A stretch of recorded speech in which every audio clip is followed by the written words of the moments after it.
Welcome to Javon's Night Flicks. Welcome to Javon's Night Flicks. Welcome to Javon's Night Flicks. Welcome to Javon's Night Flicks. The live streams popping, the comments are rocking, and Insomniac's favorite, no need for them knocking. You are now in the sit and spin, I'm at it again. About to hit you with some slapping content. Look at my pocket, I got a piece of steel in it. Real knife lover, they be feeling it, giveaway winner. I hope that you reelin' it, about to take off like the top of a penmanship. Got an extensive collection, I'm giving them flips like a river. This is a reflection of my craftsmanship, and I am the captain. If it ain't 3V, then it's ABL. Saying AD2, then it's Kush as well. It's hard to sell, they starve to swell. So pardon yourself, you pardon yourself. I might as well carry two knives for one job. Out the front, and the other is a hawk. Chilling with hawk, cutting the box. The comment is popping, it's full of the ox. Welcome to Javon's Night Flicks. Welcome to Javon's Night Flicks. Welcome to Javon's Night Flicks. Welcome to Javon's Night Flicks. I have insomnia, I know what the hell I'ma do. Might just watch me some Javon on YouTube. Flip on the flicks, just sit and consume. Grabbing my knife and I'm flipping it too. Up on the screen, I'll be seeing the crew. My daily carry is sharp and it's true. It is a purpose, so what do you do? If you are new, then let me tell you. Welcome to Javon Night Flicks. Welcome to Javon Night.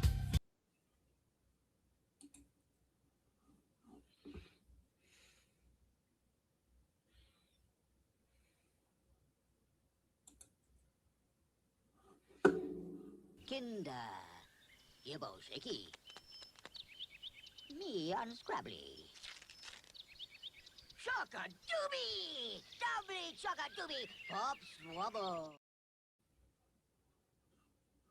What is up, guys? I hope y'all can hear me. Can everybody hear me? Richard Hopkins is closest to the bottom. He'll tell me if he can hear me. What's up, Richard? Good to see everyone. Hopefully we're live. I think we're live. Yep, there's Marco. What's up, Marco? Paul says hi, Gary. So we are live. Good to see you guys. I hope everybody's having a fantastic week. I hope everybody's having a fantastic Tuesday. And we're going to sit around and talk about knives. We're going to talk about some lives, and we'll talk about what's going on in the community. I was going to start and just say hey to everybody, like the Roman gnome himself. Richard Hopkins, channel member. Brother Neil McKenzie, also a channel member. We've got early in the house, Paul Mills, channel member, and a brother of mine. And we got brother Marco Ye in the house. Dr. Drew Dude, what is going on, sir? Good to see you. And as you guys can tell, we've got Mr. Gary Creeley Blades in the house. We've got 1931 Leatherworks, channel member, Tactical Terry. Great source of leather, Gary, if you're ever looking for leather work. So how is everybody doing? Bugsy Craftsworks is in the house, and I've got to do something. Bugsy, sit tight. Gary, how are you doing this week, buddy? I'm not doing bad. Just keeping busy. Busy on all fronts, I imagine. Yes. I mean, how does it break between your primary? Is your primary business, would you say, Creeley Blades or the theater work? Pastoring is probably the primary work. In terms of overall weekly time consumption? Yeah, probably. Okay. And then probably Okay. not second. I got you. But so you're burning a lot of hours every day on juggling at least 3 balls. Yes. Yeah. Yep. It's a lot. I got you. So everyone has been hopefully having a good week, plugged in. I don't think there's anything really new. Charles Wooten, good evening. Welcome, sir. I don't think there's anything new in the knife industry that I can think of, or any drama or anything that's developed that's suspicious. Oh yeah, Bark River. So one of the things I wanted to talk about tonight, and I'm trying to keep my head in the chat tonight because I want to get a lot of y'all's feedback. This whole Bark River situation. I know there have been a lot of videos put out. I saw one today. The ones I would recommend that I've seen that I thought were eye-opening. One by Alex at Outpost. I think it's Outpost 55. And then Erica from Erica's EDC did a video. There've been several videos. I didn't watch some of the ones from other creators, but everybody's talking about it. So what I did today is I worked for a few hours at Knives and More, and the older gentleman who's about 10 years older than me knows and is not a Bark River dealer, but we have several Bark Rivers down at the store. We've got 2 Bravo ones, a really nice knife. We've got a Killer Essentials 2 with Mokume and allegedly CPM 154. And we've got a, is it a First Creek 2 and Magna Cut? We've got 4 really nice knives. I've always been a fan. I've got a Micro Canadian. So I wanted to get their opinion and just kind of find out what the chat thinks. I wanted to get kind of Gary's insight because I know he is in the same business. What I don't think, and Gary, tell me if I'm wrong, is I don't think this is something that's a rampant problem throughout the knife industry. But again, I don't know how anyone would know. The thing that I found the most interesting is I'm not plugged in enough, and I thought I would be. I've not heard any drama about Bark River knives not performing well. Have I just missed the boat on that? Have users noticed weak steels or bad steels? Yes. Or okay. So that has been something that's been on the forums that's been talked about. Yes. Gotcha. Because I find it fascinating, and I also find it, I mean, to me, I think it's criminal, but I don't know that. You know, I don't know what it would necessarily fall down to when you're buying a steel, if that's what you're doing, and mislabeling it or relabeling it and selling it as something else. I don't know, you know, I would assume there's all kinds of stuff. But Gary, how do you think something like that happens? I mean, if there have been, according to Erica, she's had problems for a long time, but that's one person.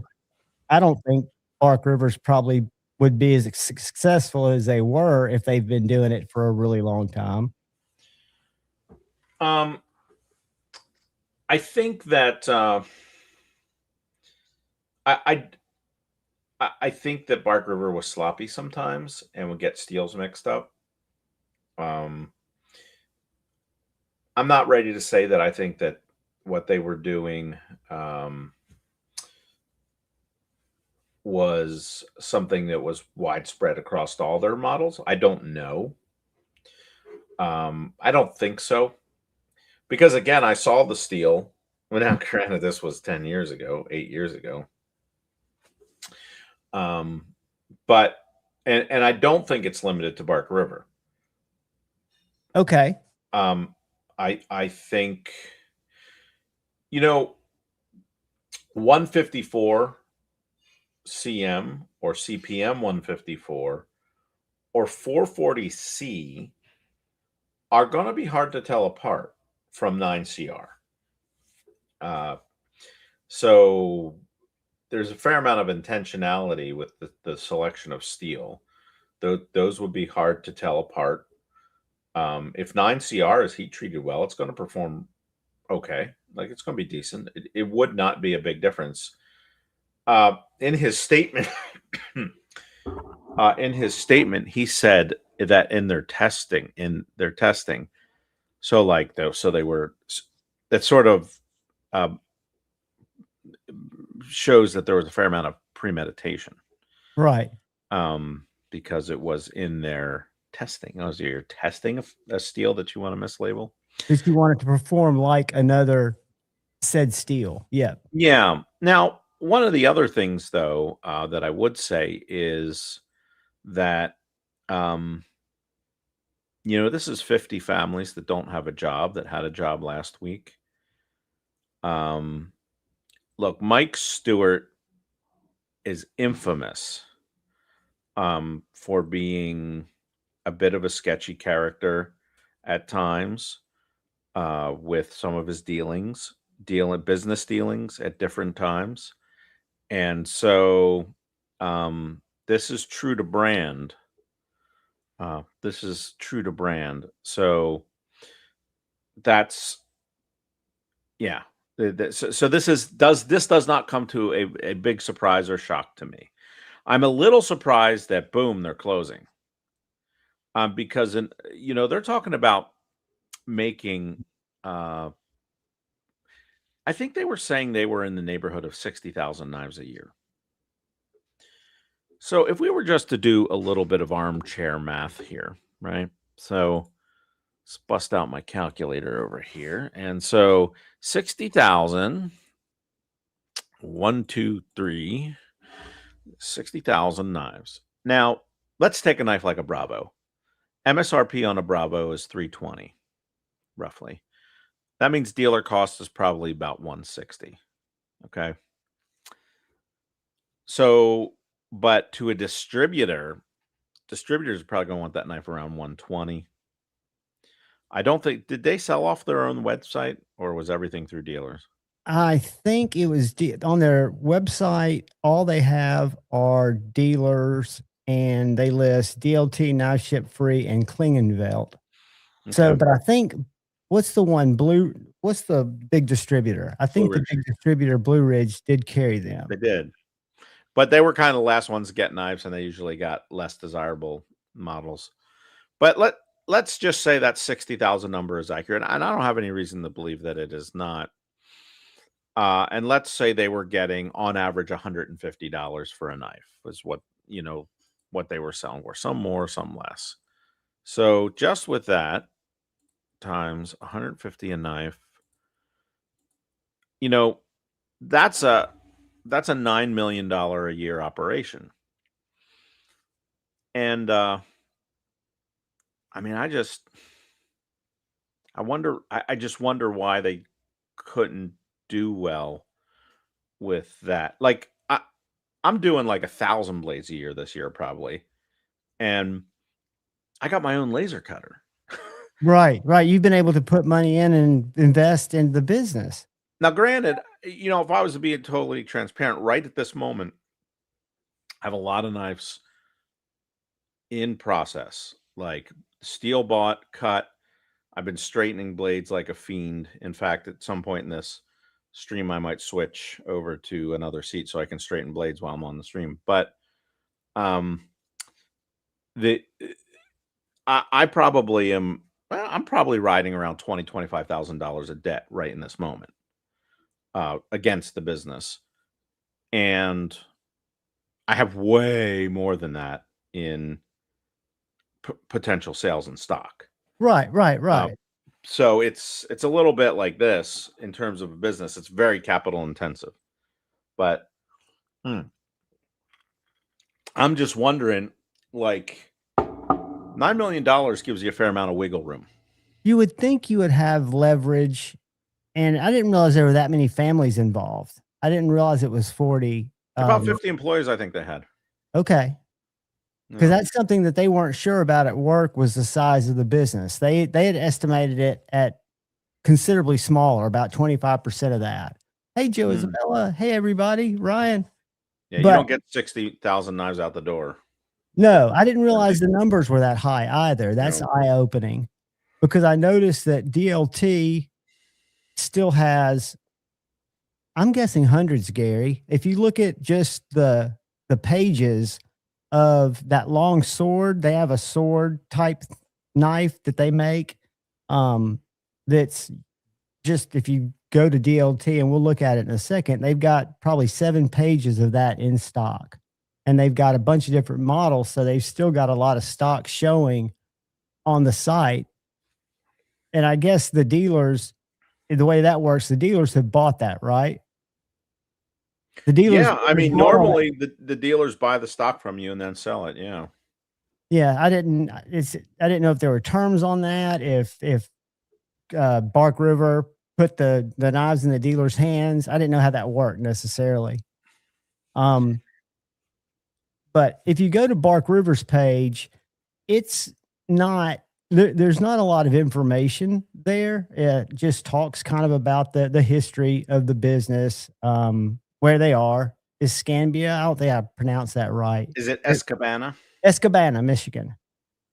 Escabana. That is exactly right. And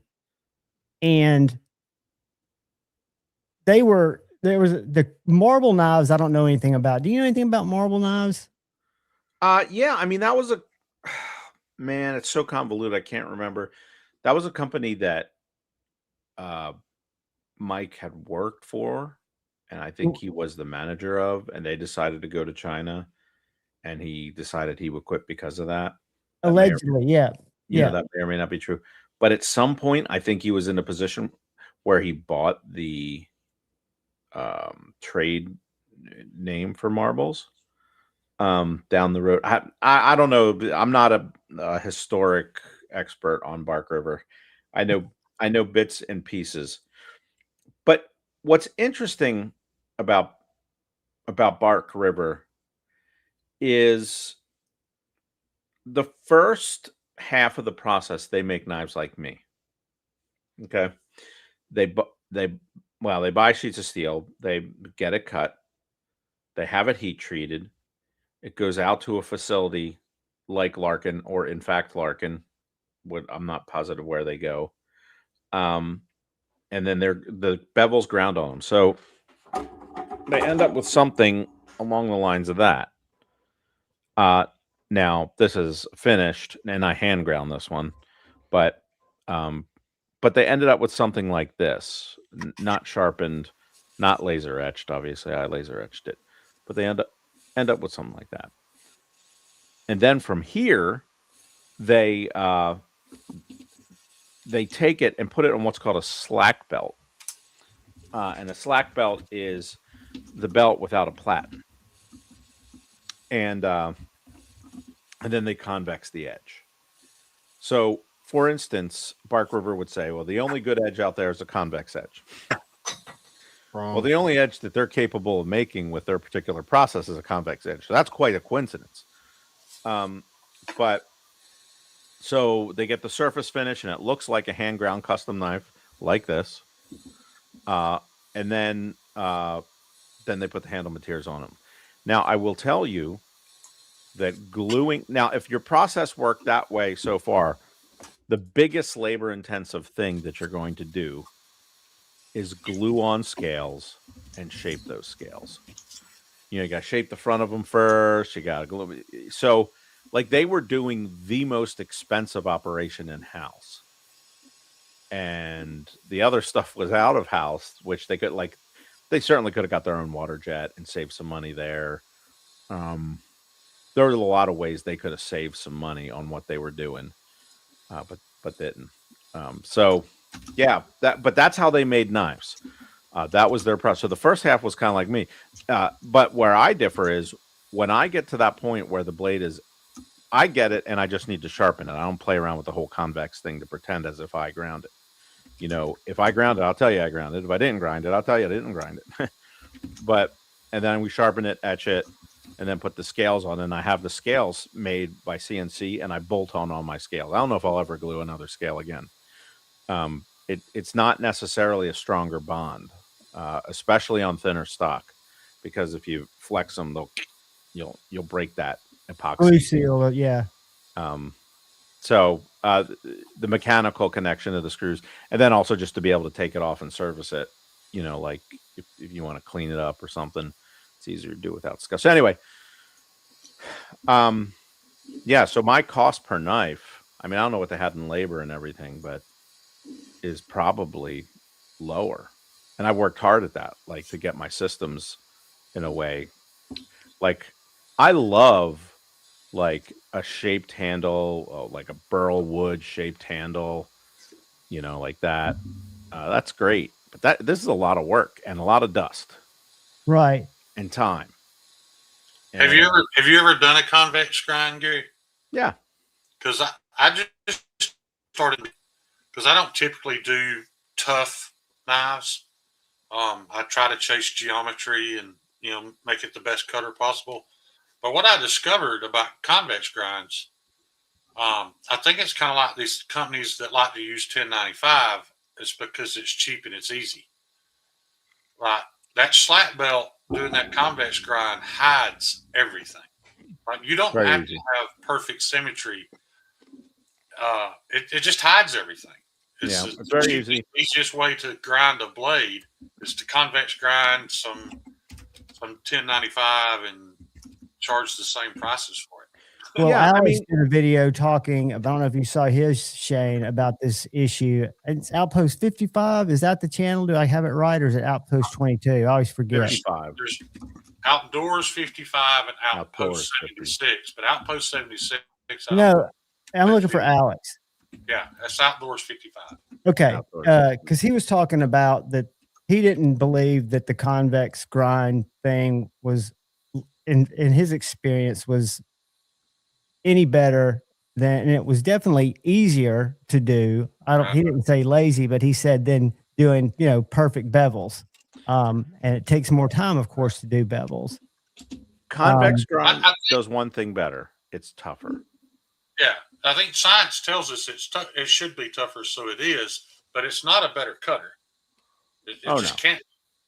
I mean, I think for feather you're sticks, you're trying it to might be push nice. this.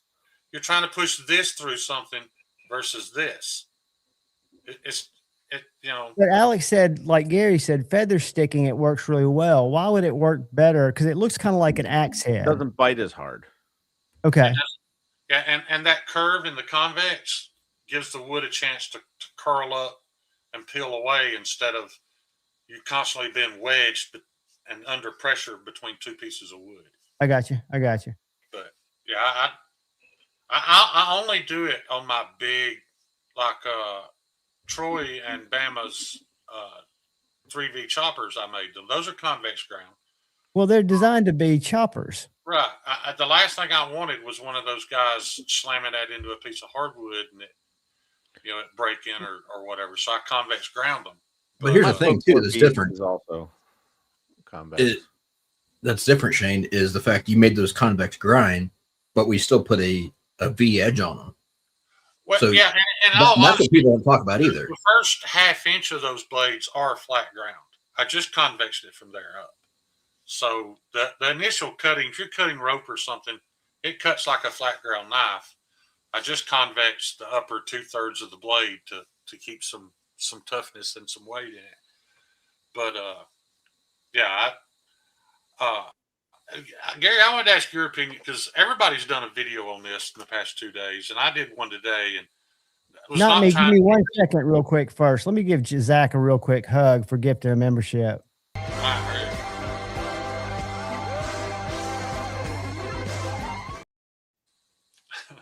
I appreciate you, buddy.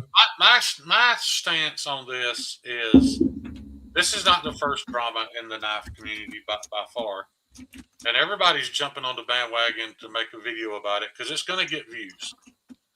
My thing is, I really don't want to watch a video from a channel that's been promoting Chinese knives for years, and then when they found out that they weren't using CPM steels, it was total silence.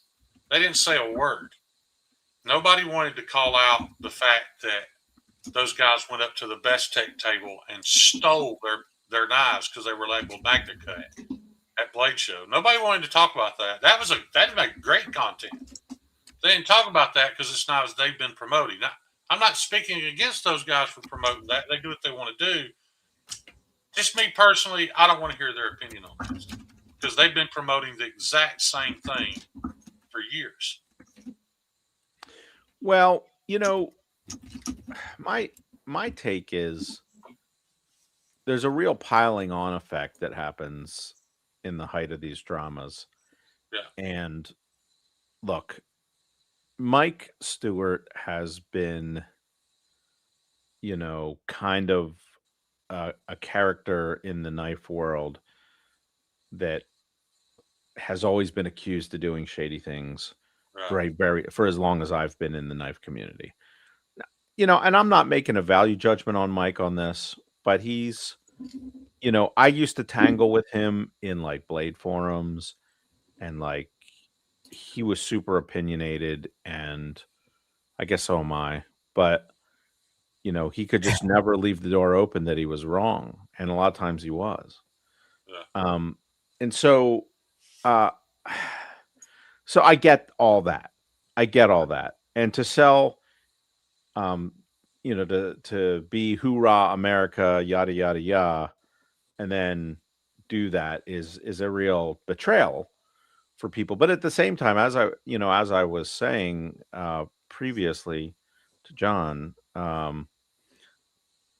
look, he's a 75-year-old guy. He was desperate. He made some poor decisions to try to keep the business open. I'm not excusing what he did or minimizing what he did, but I think sometimes you gotta, this guy's on his way out, figuratively and literally. So give him a little grace. Like if you got the knife and you got burned, I'm sorry for you, but there are definitely worse things in this world, like losing your job, like the 50 or so employees that Bark River has. And so it's sad for.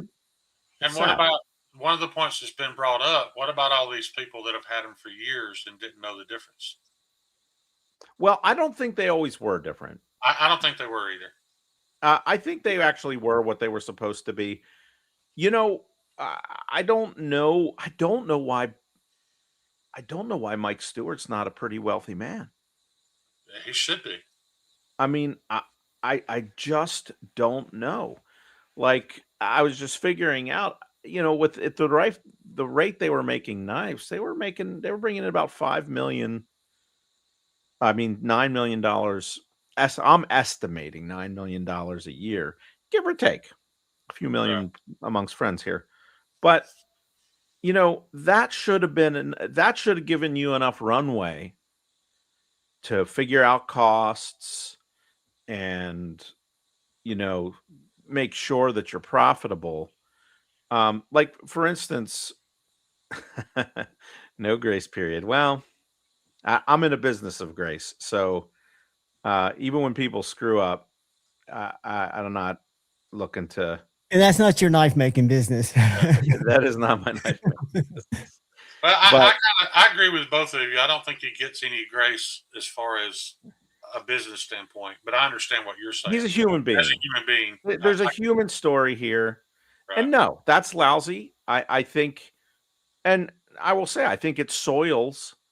That well is poisoned. Every single Bark River knife, whether it is actually 3V or not, that's always going to be a question mark. The brand is ruined. Like, I think the debt has been paid to some degree, in terms of that name is now ruined. And if somebody was deep into that collection and, feels like they've been robbed, in some ways they have. I mean, that's a pretty big betrayal to take. Now, just to put it into perspective, to give you a sense. Now, people were saying they were buying knife kits. I don't know if that was actually the case. I suspect they were just buying OEM'd. You can call a Chinese manufacturer, send them a drawing, and have a box show up. Stevie, I sent you a link just in case. I know you're probably traveling. But that's not a lot of employees have come out that I've only heard from one. I've read the one's post, but the kit alleged comment came from employees that have come out on different forums that I've seen their comments, or it could be somebody that's faked their comment, but where they talked about it. So I don't know. And Stevie said earlier, who's pretty big in the community, had said earlier that a lot of the employees are starting to talk, and it sounds like he'd been doing some stuff for quite a while. But I have not heard any of that stuff. Here's another question. Does that make them innocent or guilty? But did they know? That's the other thing. But that's the other thing I wondered. Absolutely knew. Somebody in that plant knew. because they were the one doing it. And if that guy knew, everybody knew. Yeah, there's complacency. But here's the thing. What Gary was saying is, I get it. You're trying to separate the artist from the art or what their personal behavior is. And I understand it to a point. But I think he should be held to the highest standard as far as, if he's false advertising, if he's misleading, if he's flat out taking people's, that's theft. That's taking people's money based off of a false information claim. Then he should be held responsible for it. Does that mean he doesn't have any opportunity to be forgiven?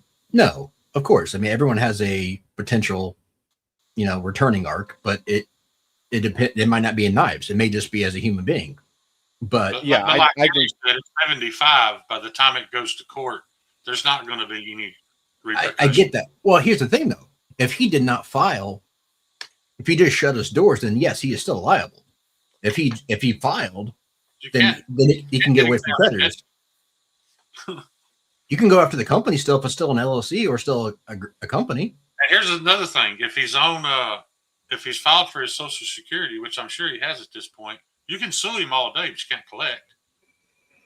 Yeah. The thing is, unless there's some assets hidden away here that we don't know about, like I've seen their factory tour, and it looked like an old building that they had just patchwork together.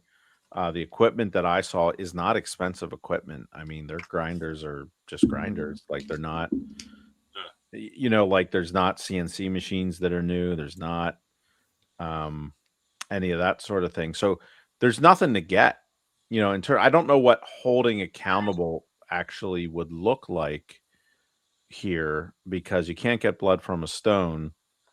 I think honestly, the punishment for him is that he will go to his grave with the entire knife community thinking a certain way about him, which is not an incorrect way, as it turns out. I want to rephrase that, because I'm not trying to be overly litigious. What I'm saying is, I think people, if there are enough people that were quote unquote scammed, that they should have an opportunity to get refunds or how they can, another knife, whatever they can do to potentially be made whole.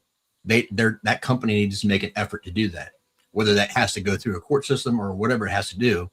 I think that those people are entitled to get the product they paid for, one way or another. Perhaps, certainly they are, but they're not going to. Right. I'm not saying that. Yeah, I'm not saying that they will. I'm saying I think the opportunity should be there to be held liable. If you can't afford to buy a sheet of steel, I get it. My point is, at least make the effort so that way it's known that they tried. Yeah, I understand you can't squeeze something out of it already completely juiced, orange. Well, it wouldn't be the first time that somebody's been sued and the person that won didn't collect. I see what you're saying. They would get their day in court and technically would win. We're just talking the reality of a guy his age. Nobody's going to get anything. I doubt it anyway. Not unless he chooses to do it on his own. But I don't think people realize, put up a statement in the last hour. Until you're of a certain age and you have kids and grandkids, I think the loss of legacy is pretty huge. I agree with that. You'll have to go to his grave with that. Now, that doesn't make any of us feel better. I understand. Well, I only have one Bark River, so I'm not feeling too bad. I've got one. Out of principle. I wasn't saying that you were going to get something out of it, but it was more of if the people could, if there is any hope at all, I think it's worth a while, because those people do deserve to get what they paid for. But there's no. Well, the owner of the store that I work for, and he could be totally incorrect, says that it's criminal if it actually was the way that his statement reads. Yeah, that he admitted to it, and it was not a very right statement, and it's not just civil. IP infringement too. Yeah, but he's an idiot. So. Yeah, there was one part of that statement that I've got the statement. If anybody wants to refer to it, I did download it. There's one part of that statement that is like, why on earth would you say that? The whole bit, we tested it and it's like, Right. you know, and we did this and it was like CPU once before we did this like that. It was like one. So That made no sense. firstly, that doesn't make anybody feel any better, for one. And for two, it totally opens up the intentionality of the thing. Right. Well, he clearly didn't have a lawyer read over his statement. Definitely No, not. he did not.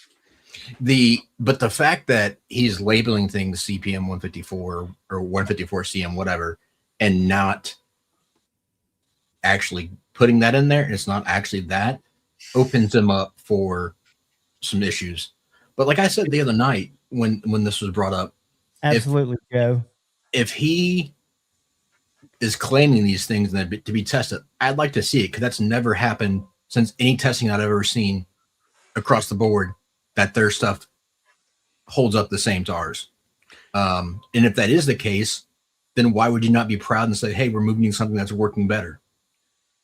9CR13, if that's what it is, and I think that's what was talked about, is basically 440C, which is a bit of a slight step down from 154 CM, which is a slight step down from CPM 154 or RWL 34. Right. So, like 440C, it actually, for me, that's an underrated steel. It is not a bad steel, especially if it's heat treated well. And so here's the thing with that, though: 154 CM, 440C,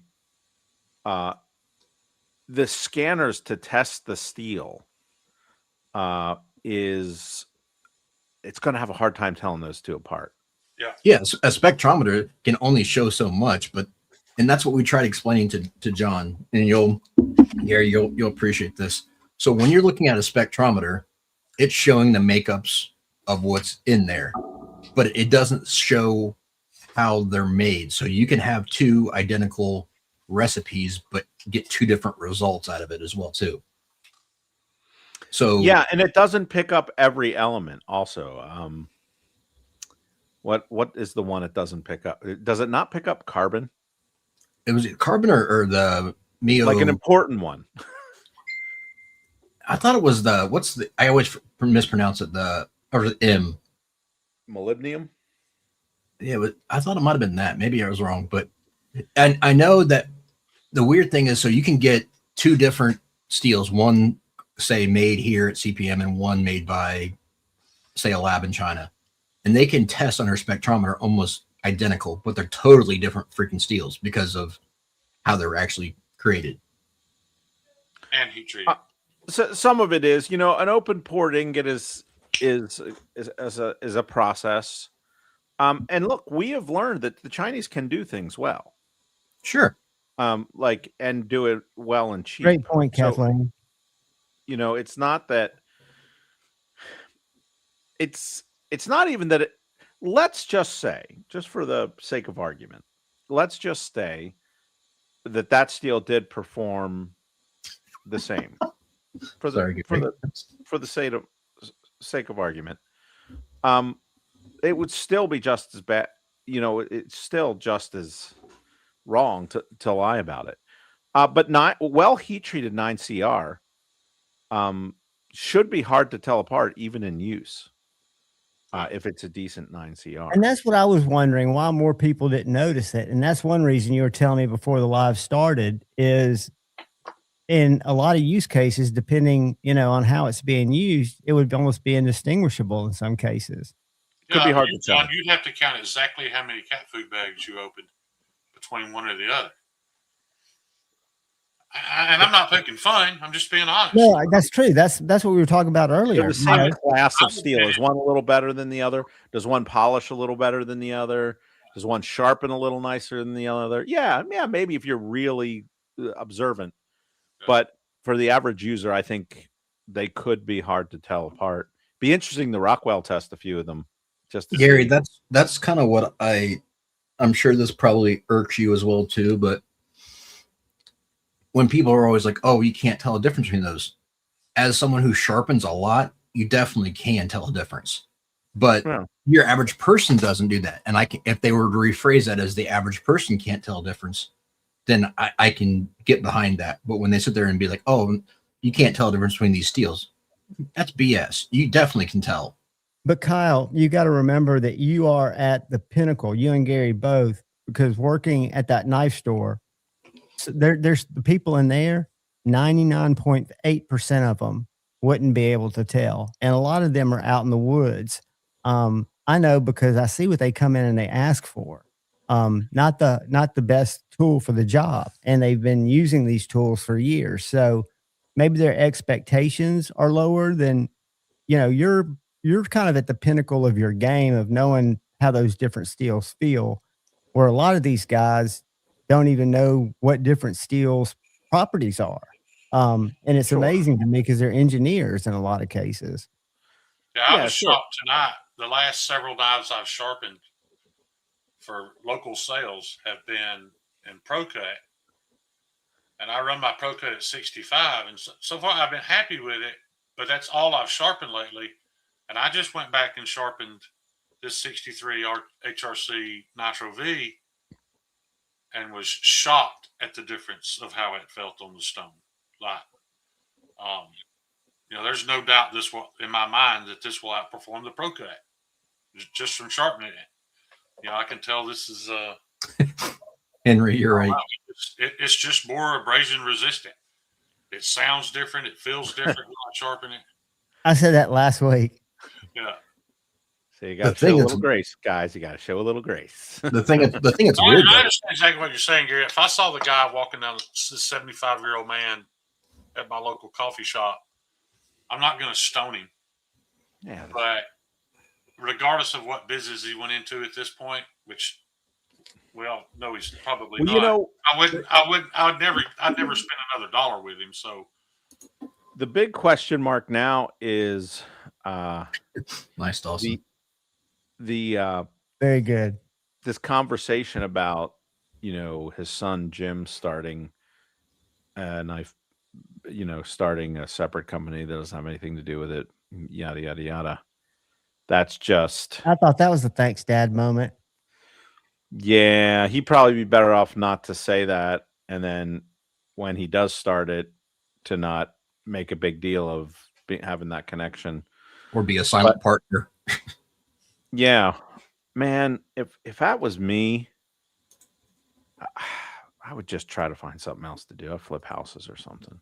Yeah, you know what I mean. Like at least for a while, for 4 or 5 years until. That's what I meant by. I think they just closed the door as of this point. His legacy. Like I'm sure 2 weeks ago, his son or one of his grandkids probably bragged that his pawpaw was the guy that owned Bark River. And that has a different sound, that gets a different response when you say that now.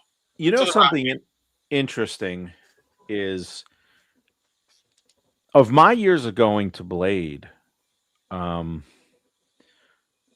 with my years of going to Blade, I don't remember Bark River ever officially being there. I don't remember seeing them. I can't think of when I've ever seen him there. That's always a bad sign.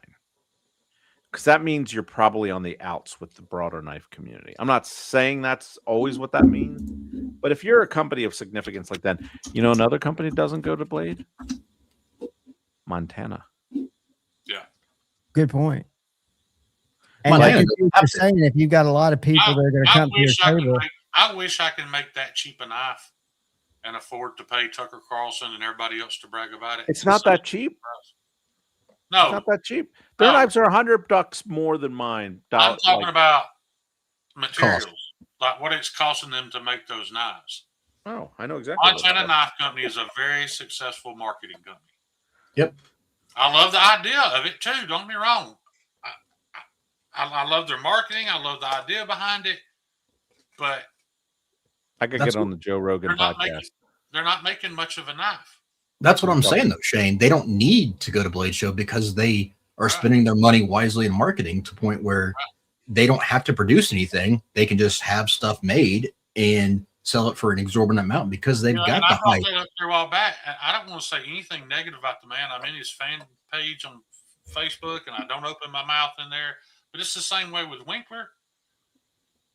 Yeah. It's you're way overpaying for what you get.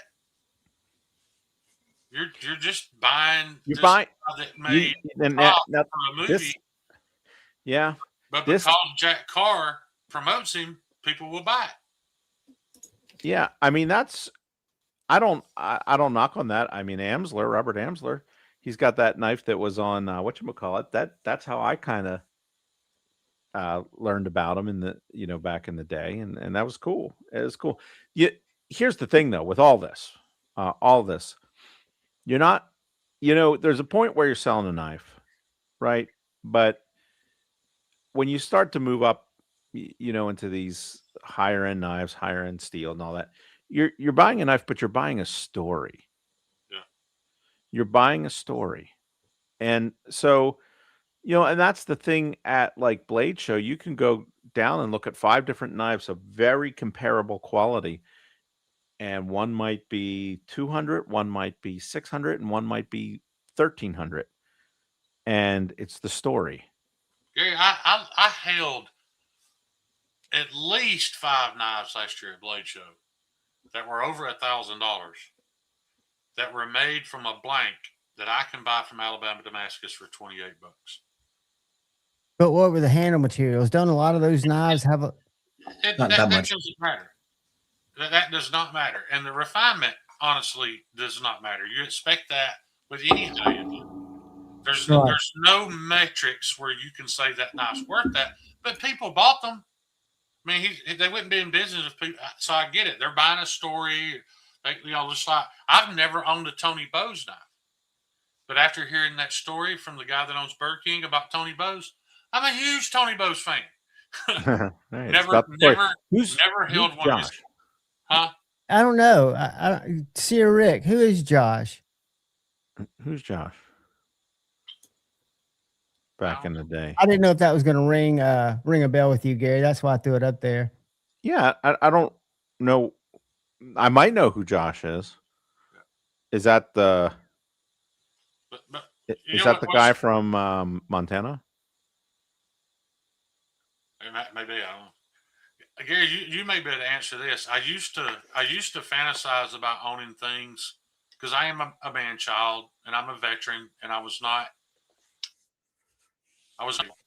and so 5 years ago, the idea of owning the same knife that a Navy SEAL carries used to excite me, and now I'm more excited knowing that a knife I make is better than a knife that a Navy SEAL carries. Because a large majority of them carry Winklers. I kind of rejoice in the fact of knowing that my knife and the knives that I've sold all my friends on here are better than what Navy SEALs carry. Oh, okay. I thought that's okay. I don't know Josh, and I don't mean to be any kind of way about the company, but it's curious to me that I use a vendor that they used to use, and they dropped them cold turkey. Because went from 100,000 sets of his product to no 1,000 sets of his product in a very short order. I feel like the vendors that I use, the guys that make my scales, the guys that grind my blades, the guys that I used to use to cut, like as I grow and get bigger, and I realize that I become a more important part of their business, and really beyond just a vendor customer relationship, we are partners in business. Sure. Strategic partner. And, if I was going to, let's say, bring all my scale manufacturing in house, I wouldn't just turn them off cold turkey. Right. Right. I would ramp that. I'd give them lots of warning because because when you have a customer like that blows up, they end up being a big part of your business. Yeah. Sure. And so, so some of those things and some of the ways that, Montana approached things just didn't always sit well with me. There's little things like they have a knife that's similar size to my Mako. And like, it's $100 more. Yeah. Well, because you're buying that Taylor Sheridan Yellowstone the fad story. right now. Yeah. You're buying a story. Montana, big sky country. Right. Like that's when I was a kid. I always wanted to go to Montana. Yeah. It seemed like a cool place, Me too. but never got out there. Even I've been to a lot of states now, and I haven't gotten out. I'll get out there sooner or later. Yeah. But so there's a story there, and like the Meat Church guy. If you watch YouTube, and he's a barbecue guy, it's called Meat Church. It's a good channel. They made the official knife for Meat Church. And so stuff like that. I mean, they probably sold tens of thousands of those because of that. And so I get it. I don't begrudge it, but it's the story. And so now let's reverse that and consider Bark River's story. What is that now? Garbage now. And what does that do for the value of their knives? Not only now, but for a while. It's always going to be a stain. Kathleen mentioned that earlier. She feels that group, the collectors, are really going to take a bath on that. DLT just put out an official statement on their site. I haven't seen Jim the Sun, but if you go to DLT and pull up Bark River, you can still see them. It looks like they're going to kind of wait and see. I don't know if it's been discussed before I got here or not, but one thing that I think it hurts the legacy of the company, but it also hurts the overall perception of U.S. manufacturing. Bingo. Willing to outsource. I've already seen people, especially your clone fanboys and your right. FUS made. I can buy 10 China knives. They're having a field day with this. But, and I hate that. I hate that because it brings into question legitimacy. The most important thing to come from this is there are so many good custom makers now. You can buy a knife from Gary. You can buy a knife from Transparent. You have so many options now that nobody's going to miss Bark River. There's just too many people making good knives for it to matter at this point, but it's still sad. And, and some of that might have been their difficulty. They might have had to been making some sweetheart deals and really cutting their margins. Right. The rule of thumb in manufacturing, as I study it, is that your hard costs on making a product, be it a knife or whatever, should be 1/3 of your lowest wholesale price. Right. So if you take a Bark River knife like a Bravo, and you figure dealers are getting that for $150, distributors might be getting that for $110, $120. And so 1/3 of $120 is $40. Now, I just told you on a knife like that, you might have $25 in the steel alone and $5 in the cutting. Right. You're $29. You didn't heat treat it yet. And then, and like the scale material, I mean, like, so I don't know how much meat was on that bone. I mean, you're not always going to hit that margin. Like I don't always hit that margin. Definitely don't always hit that margin. Do you know what the mechanic industry is, Gary? No. I spent 30 years in it. It's 400% of what you had in the job. So if you bought a $100 alternator, maybe an alternator is not a good example, but at the end of the day, all things together, they're without a 400% markup, you can't keep the doors open. And I didn't believe that. So when I opened my shop, I tried to give my customers a better price, and I failed because that is legit what it takes. It sounds greedy on its face. It does. It sounds greedy on its face until you realize, I'm straightening a knife, so I'm already broken too in the process. I got one in the vise right now that may snap before I get the warp out of it. And I'm not done the process. The last batch of knives, like 30 or 40 of them came back as seconds. Yeah. because of the grinding process, something went wrong here or there. I paid for the steel for each one of those. I paid for the heat treating for each one of those. I did the work of, so that 3 times very quickly shrinks, and then you got the costs of shipping and packaging and being US, being taxes. I mean, there's a lot of stuff as a small business that people don't realize what you have to pay for. Oh yeah. yeah. So and I see, I see companies selling knives for prices. I'm like, you're not going to be around long at that price. Well, Brian Kim there's talked not about enough that meat. recently, and it opened my eyes too. About guys doing this as a hobby or trying to make it a legitimate business. Like he said, with the way I was pricing knives, this is a hobby because I can't sustain it as a business. Now, fortunately, I'm in a situation where I would be just fine if I quit making knives tomorrow because I haven't invested. I didn't have anything to invest to begin with. But yeah, I don't know where my prices would be if I were trying to acquire equipment and grow a company like you're doing now. I know, but you won't ever do the books with me. But that's why I don't want to run it. I'm loving what I'm doing, and I don't want to run it. What's crazy is the fact that, so Gary, you mentioned the third rule. That's for a lot of different industries. That's very similar. But as you go throughout, the actual sales process, whether it be buying and selling. So like I did a lot with, so Gary, what I used to do is I used to run country clubs and golf courses so I did everything from agronomy to food and beverage to everything. So purchase, sales, everything. And your margins in every industry is so vastly different. So like with clothing and apparel, it's called keystoning. So you typically, if a shirt costs $80, you're buying it for $40 plus terms. So you're going to get it for $36, $34. And then you're going to mark it up to 80 and whatever else. And your food industry, your margins are considerably higher.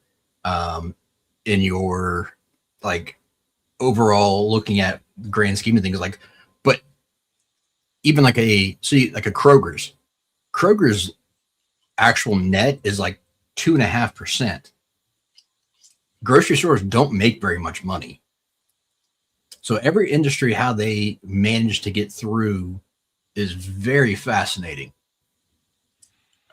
And, and the difference between success and failure is a few percentage points sometimes here, like just, thinking through things and how you do things. Like, yeah, like it's the difference between success and failure.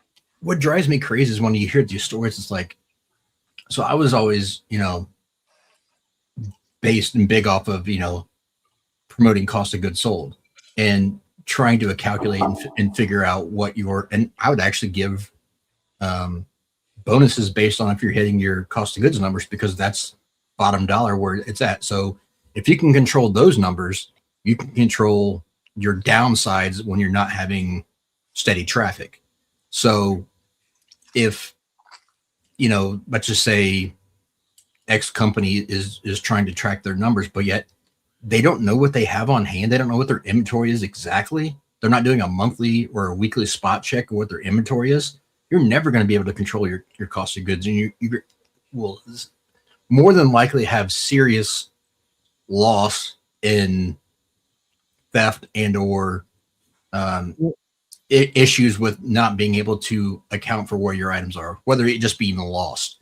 So these companies that don't follow just basic business protocols, it just drives me crazy. Like, how can they actually operate? Like, I have spreadsheets for each one of my models and keep it updated to what it costs me to make them. Yep. Including labor and to keep an eye on those things. And then I think, how much do I have to sell to break even?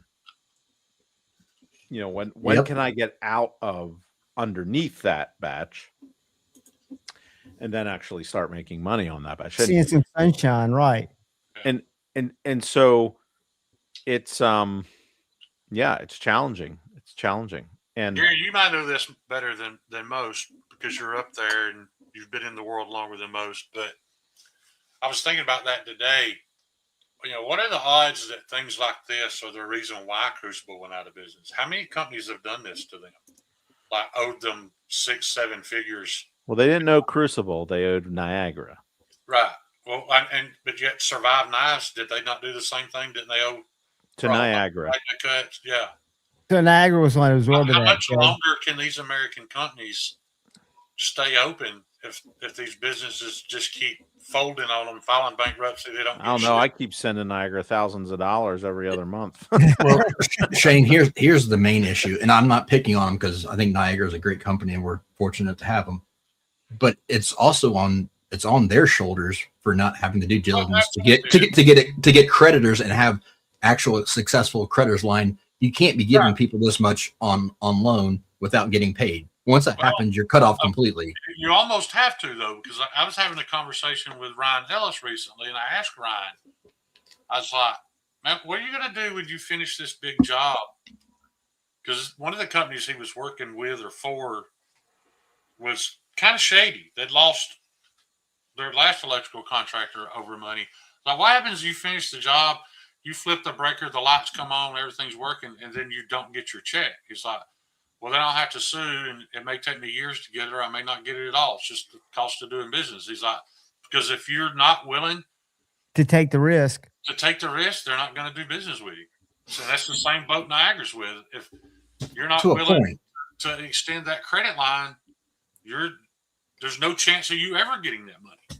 Yeah, but if the company doesn't have an established history and doesn't have a credit line established and have withholdings within their banks, as a so many ways around it. And yes and so no. many ways. I've seen it. I've witnessed it from Federal Roofing Company right here in Elwha County, Alabama.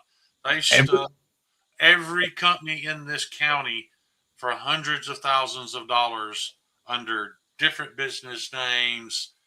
It's so easy to get around all that. Every creditor that I went through to purchase items with had to have a list of at least 3 other companies that we did business with, along with bank account information and tracking to make sure we could cover any bills. But yet they do it. It happens every day. Interestingly, business is sold because of another business that didn't pay them. I've seen it multiple times right here in this town. I'm just saying, being cautious about who you're lending to. Richards Motors was one of the biggest car lots in Northeast Alabama. And when the FBI came locked the doors of that place, they stuck several actual banks for millions. I mean, I'm sure they had to. Yes. They filled out a credit out. All that got cleared, but at the end of the day, he stuck them for millions. And they're a very good company. Shane, I'm not saying it can't happen. I'm just saying that some of these vendors need to be more cautious about what they're loaning. But I think what Shane's saying, Kyle, is kind of like Ryan having to take a risk on that job, with Bark River being probably one of the bigger players for Niagara, I would guess. That they might have had a little bit more leverage. I don't know if that's true or not. All it takes is paying on time for a couple of years and them extending you a little more credit and pay on. But when you get ready to bend them over, it's super easy. Because all you have to do is build a little precedence where they've always paid us in the past, or they got a little behind before and caught it up. That's well, you got to live on that hope. We did it when we were building houses. I mean, I know how. Maybe not in retail, or in other retails, but in every business I've been involved in, it's been that way. There's a lot of float. I've seen mom and pop park stores be shut down over one shop, one customer. One customer literally put them out of business and ruined their. Ronald. Shane, put it this way: if you had a net 30, or I'm sorry, a 3% net 90 with Nike, right? And you paid at 93 to 94 days, yeah, you have a good chance your account's getting pulled. I get it. But Nike can do that. Where some of these other smaller companies, Niagara I know doesn't some of the lumber, have the buying power or selling yeah, power. some of the lumber companies that we worked with, I would watch other builders string What's them a pro along. shop without Nike in it? You can do And plenty. I'm and guessing then- it's a subpar pro shop. I don't know. But I'm the just lumber saying in company general. thinks if I don't extend them this lumber, they're going to have a harder chance paying me. It gets to be Yeah. kind of a slippy wheel. It's like China buying all our debt. Yeah, Steve, exactly. you can fix that on Friday, buddy. T-bonds are just fascination dream pipe dreams because it's nothing that's actually ever going to be held, Right. in my mind, at least.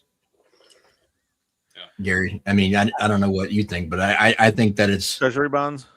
yeah, I think it's great that in theory that you could actually do something like that, but it's never getting paid back and it's never going to get collected upon. It's just a imaginary figure floating in space. This ran on that for at least 100 years, though.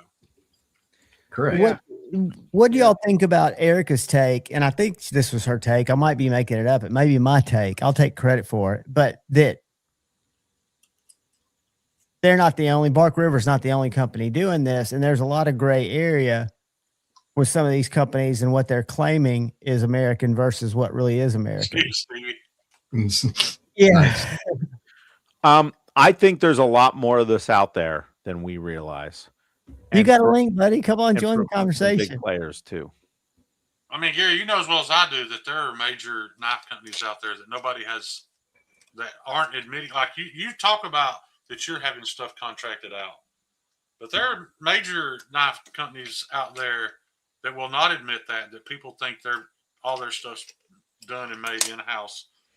That is not. Yep. And if you lie about that, Yeah. why You're wouldn't you lie buying about- a New Jersey Stillberry knife. But from a lot of brands that you would never think. Yeah. With big names.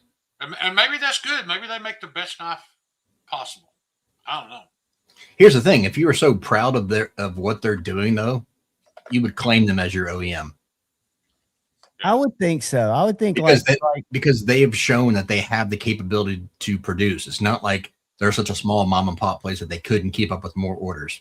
exactly. And like Gary said, your strategic partners, you want to help them be healthy. And by saying, yeah, they're the ones that help me obtain this quality. This is the very reason why I don't want to grow, because I mean it's very clear that Gary's a good businessman and has his mind wrapped around the business side of making knives. I do not. But you have Nope. people on your side that do. That doesn't matter. Eventually, I will hurt somebody. Eventually, He doesn't listen. That hurts Yeah, somebody he else. doesn't listen. He's untrainable. And I don't want to be in that position. If somebody loses, I want it to be me. You know, those guys I worked for with that car wholesale company, we've talked about that a dozen times. If they close the door tomorrow, everybody loses millions and millions of dollars except them. They walk away clean regardless of how it ends. I'm not that guy. I can't. Yeah, do you're that. not wired that way. I get that. I don't want to know. I couldn't sleep at night knowing that in 90 days I owe Niagara or New Jersey money that I'm not positive I'm going to collect. The only way I would ever do that is if I had the money to begin with. Like when Weedy offered me, you know, whatever you want, whenever you want it, that felt awesome. But I'm not going to put myself in a position where USA Made Blade is waiting on me and hoping my knives sell so they can recoup their money. I just can't do it. I'm not that guy. That's a lot of stress. It is. What's up, Bob? Hey, Bob. Shane isn't out roasting yet. You're right, Richard. And maybe that is a problem with me and my confidence. You know, because I've talked about that all the time, that I feel like a imposter sometimes. You've been doing it a year, Shane. Almost 2 years. That's not the thing, though. So, like what I've even told you before, Shane, and like I've told this to several people behind the scenes that have asked questions about stuff. Put yourself out there, but don't put yourself so far out there that you can't swim back. And have backup plans, have money set aside, rainy day funds. So every knife you take in, you're putting money back into a slush fund in case something, catastrophic happens. you can cover that, and you're not going to be up shit creek to where you can't save yourself. Yeah. And that's where most of the people fail. They bring everything in and look at everything that they bring in as solely going to the next project. No, you actually have to budget and save and create a company out of it. Yeah, Gary, you may not be able to wrap your head around this, but getting my first retail order was like one of the best days of my life, and it was also one of the best and worst things that ever happened to my knife making, because I hope you understand how I'm wording this. I tried to make 10 knives. What I should have done is tried to make a knife 10 times. Does that make any sense? I wasn't capable of making 10 knives, and I didn't realize that until I tried to do it. I should have just made the same knife 10 times. I could have pulled it off. But because of the pressure of knowing, while I'm working on the handles of this knife, and I'm thinking, I got to get handles on those other 7, it kept me from doing the job I needed to do on that knife at that moment. Yeah, it was a psychological barrier. And I mean, the whole advantage to doing 10 knives is that you do the same operation 10 times. Right. Learning order of operations. Yeah, that's super important. Operations. No, that's super important in knife making. And Shane, it's not as complicated of a map if you've got somebody to help you chart it out as you think. I think you can hit those points just as easily as you hit a heat treat. It's just about following the steps. I also don't want to get to a point where I have to sell out a batch, or like Gary said, sell that 47th knife so that I know my cost is covered and I can start making money.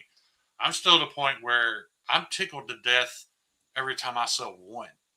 I like where I'm at, is what I'm getting at. And my health is not going to allow me to grow into a big knife company. You're in a good spot. And I think I've always preached to you, and sometimes you listen, sometimes you don't, but it helps, is don't get out above your skis. Don't run before you can walk.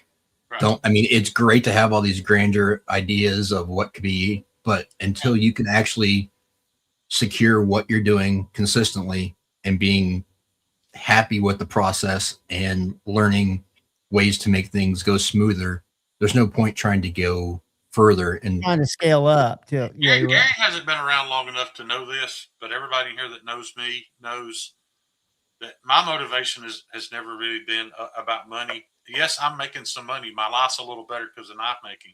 My motivation has always been to put my finger in the eye of the YouTubers that say, this can't be done, that can't be done. And what they mean to say is, I can't have knives made in the United States and get the margin that I want to get. If they would just say that and be honest about it, I'd get off their backs. But they keep saying, you can't have knives made here. Yes, you can.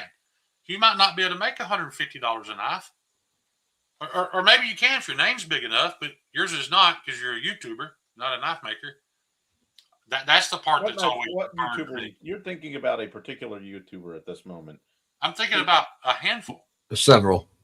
Yeah. Who are we talking about here? I'm not going to say that out loud because I actually like these people. I'll give you some examples. Lefty EDs to See has never made a knife. He's not a knife maker. He's a marketing company for Chinese knife producers.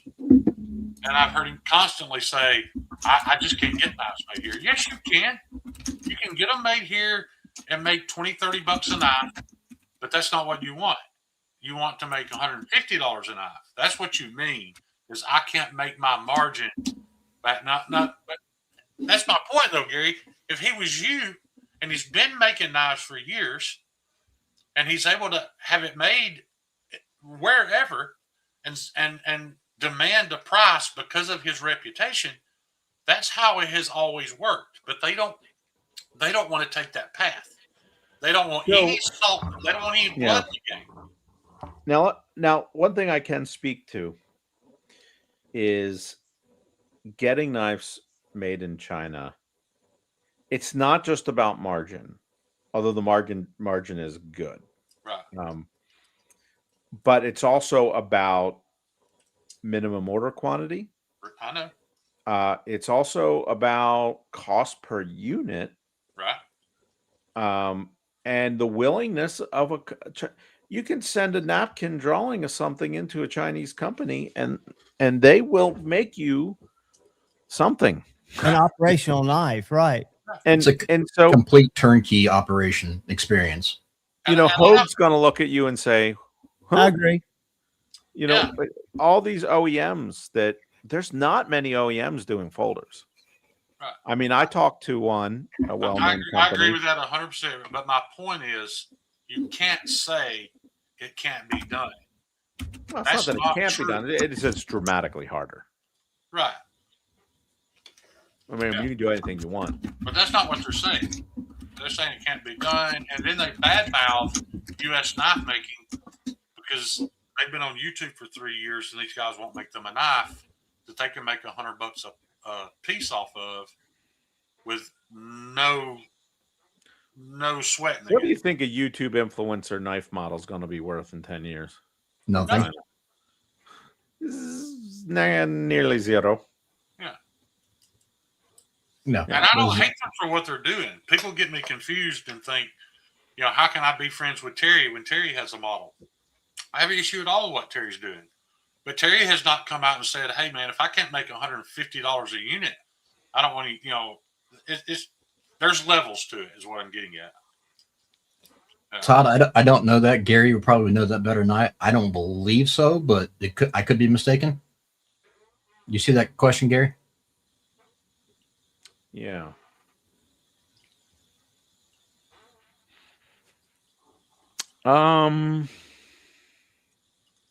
I don't think anybody other than Niagara rolled MagnaCut that I'm aware of.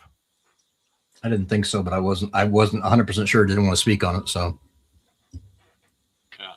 yeah, there was a little batch of something that Carpenter had their hand on for briefly, but And that's because you're putting soul into them, burning tables forge. I think that's the point. If you're creating, you're refining your process and you're creating something that's going to continue to build legacy, right? Or is that what you call it? Legacy? Yeah, especially as people get to know and appreciate you and your what, Gary? Your story.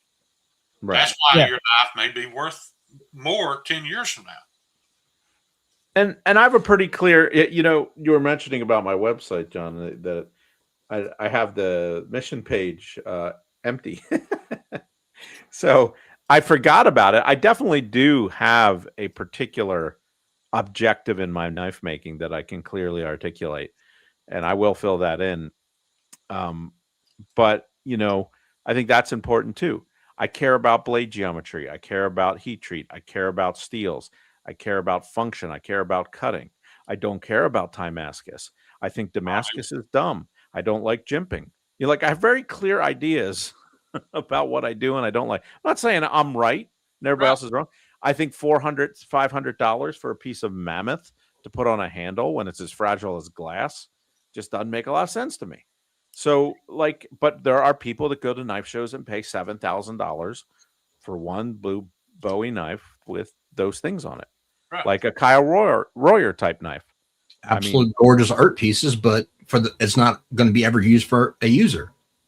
It's almost a different hobby. Yeah, it's going to hang on a wall. It's like that person is the same person that's going to potentially have a Degas or a Picasso or something hanging on their wall.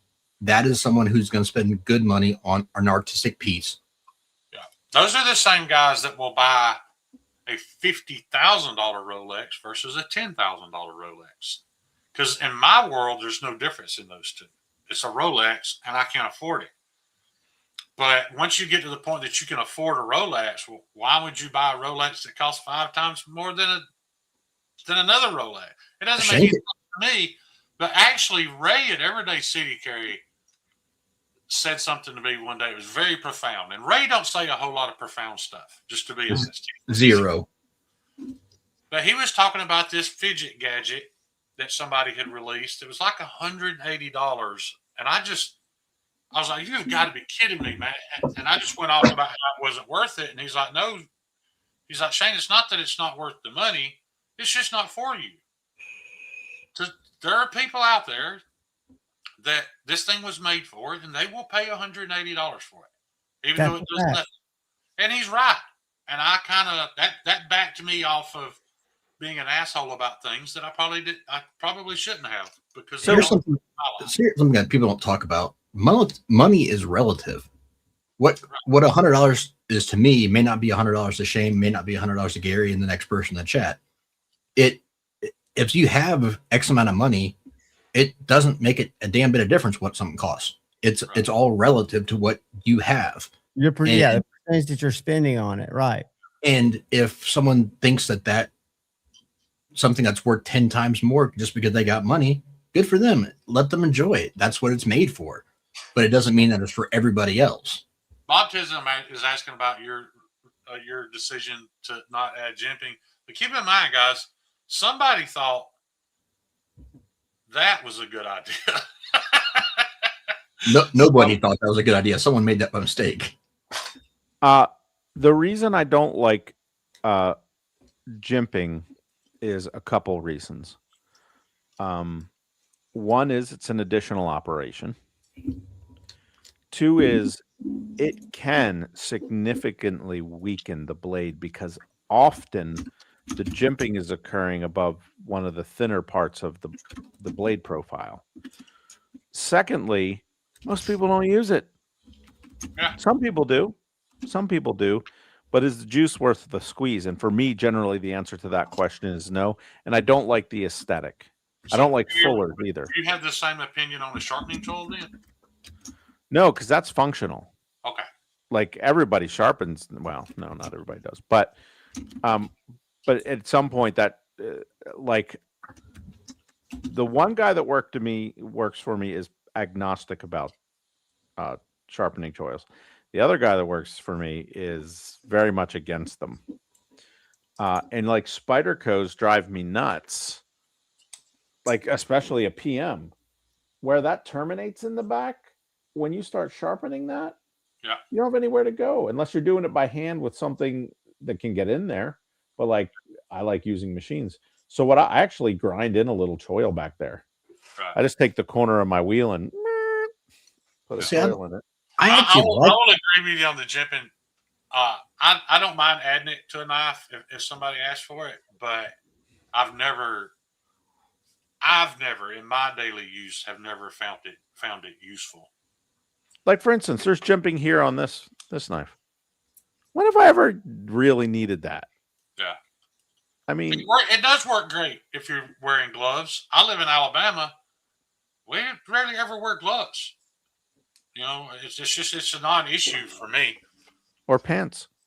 Half my live streams, I don't have on a shirt, Gary. So. I was going to say, Gary, the more you know Shane, the more that accurate that is. I have on pants tonight, but I did not have on pants Sunday.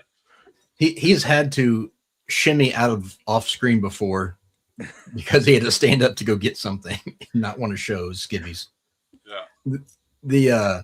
The one thing, Gary, like on what you mentioned about like the Spyderco's and having a straight termination, I don't mind that. A lot of people do because they don't know how to get back to that, or they're not used to that type of blade, right? So they think that becomes, a negative thing, but it just depends on what you're using and how you're going to use it to get done what you want. I mean, on the stone, you can get back there pretty easily.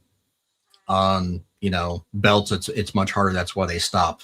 And it's not all the way taken back there from the factory. A proper plunge grind does not eliminate the need for a sharpening choil. Correct. I would not agree with that statement. There's many proper plunges for one. The knife design usually dictates the need for a sharpening choil. But even like this older Almar, like that's a little difficult back there. Because what ends up happening as you sharpen a knife, if you're somebody who really uses your knives, is you start to end up with a recurve. And that. Yep. And I'll be honest, Gary. I do typically do shortening choils, but that smile I feel like is so insignificant. It does not. I've never wasted a moment of my life worried about a smile at my plunge. And I I've understand never people lost don't sleep like over them. it. I understand people don't like them, but I just don't care. Oh, I care.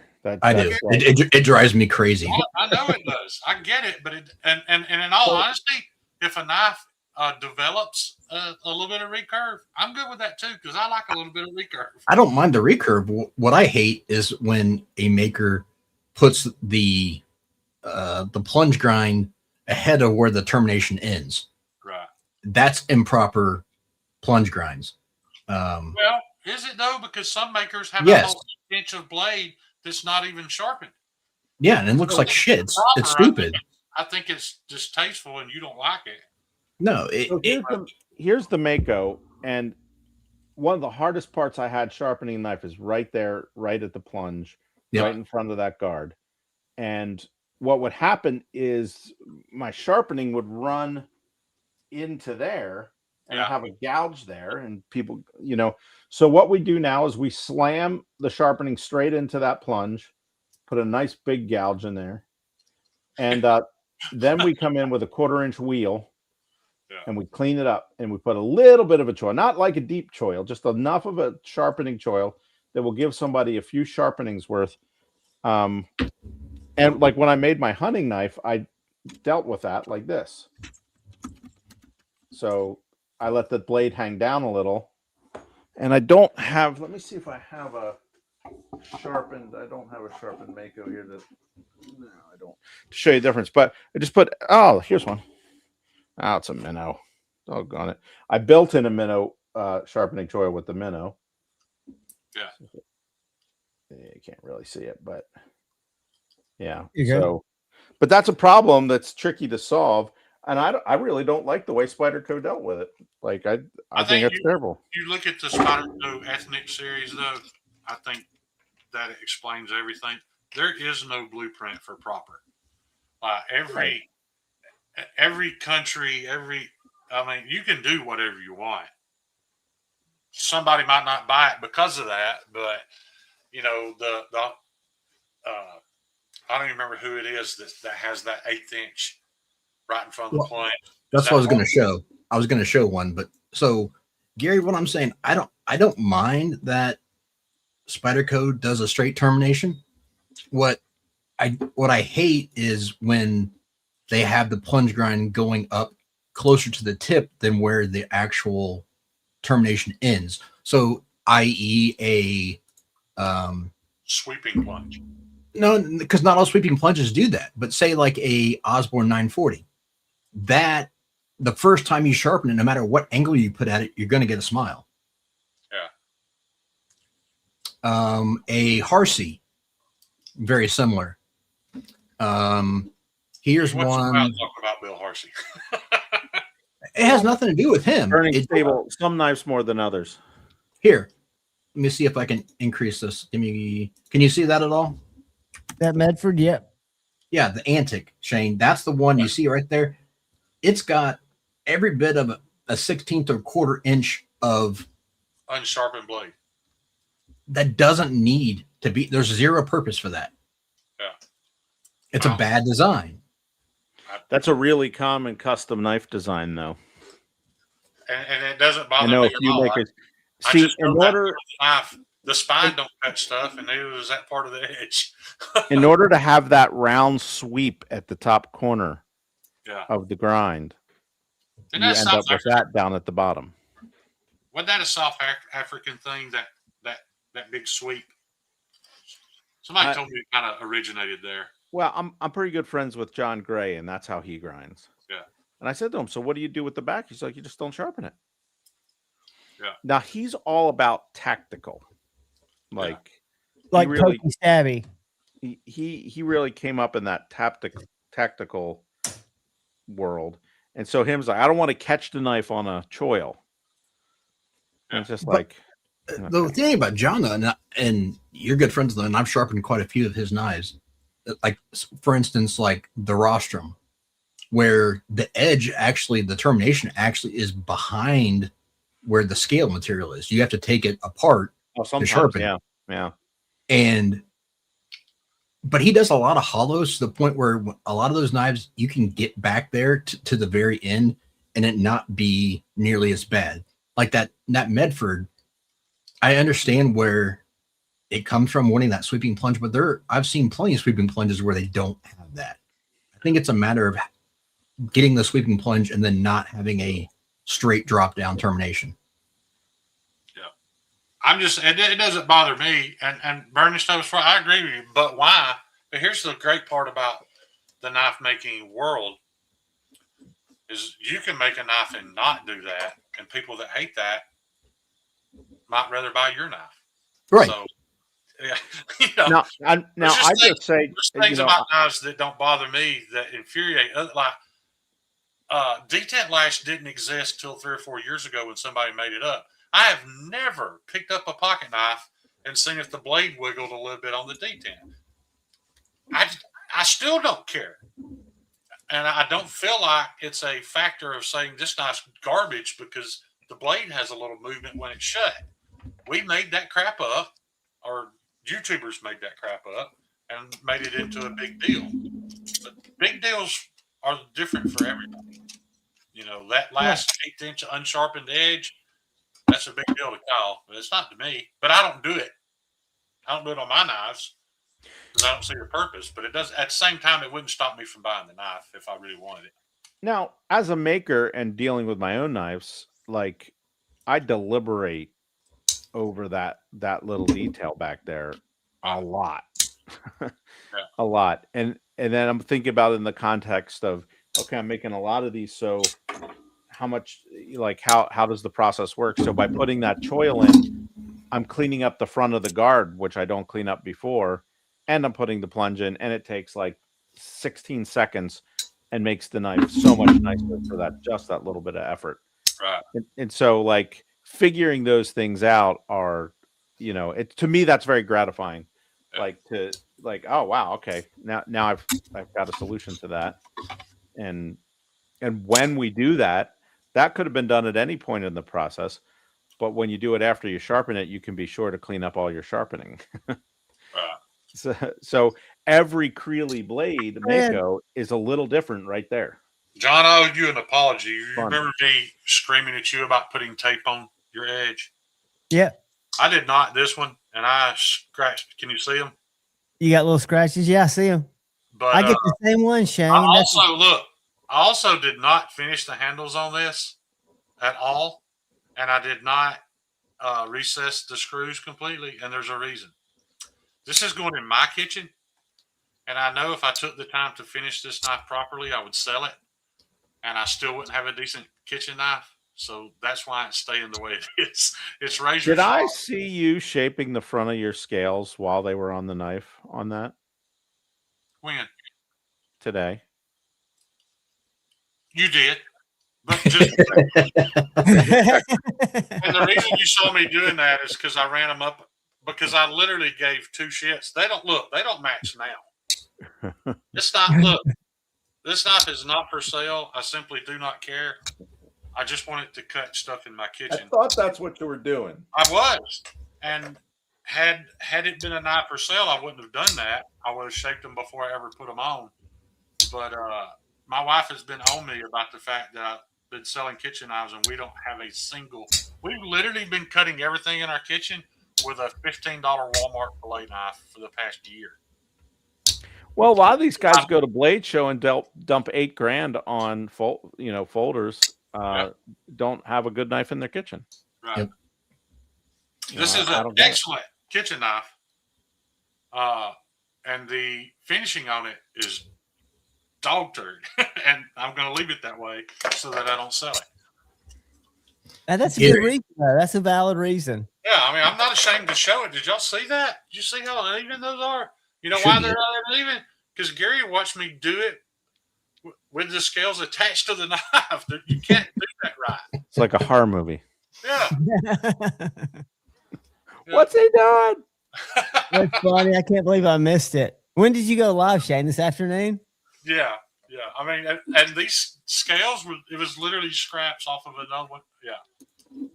Did not care about this. All I cared about is how it performs, and I'm really happy with it.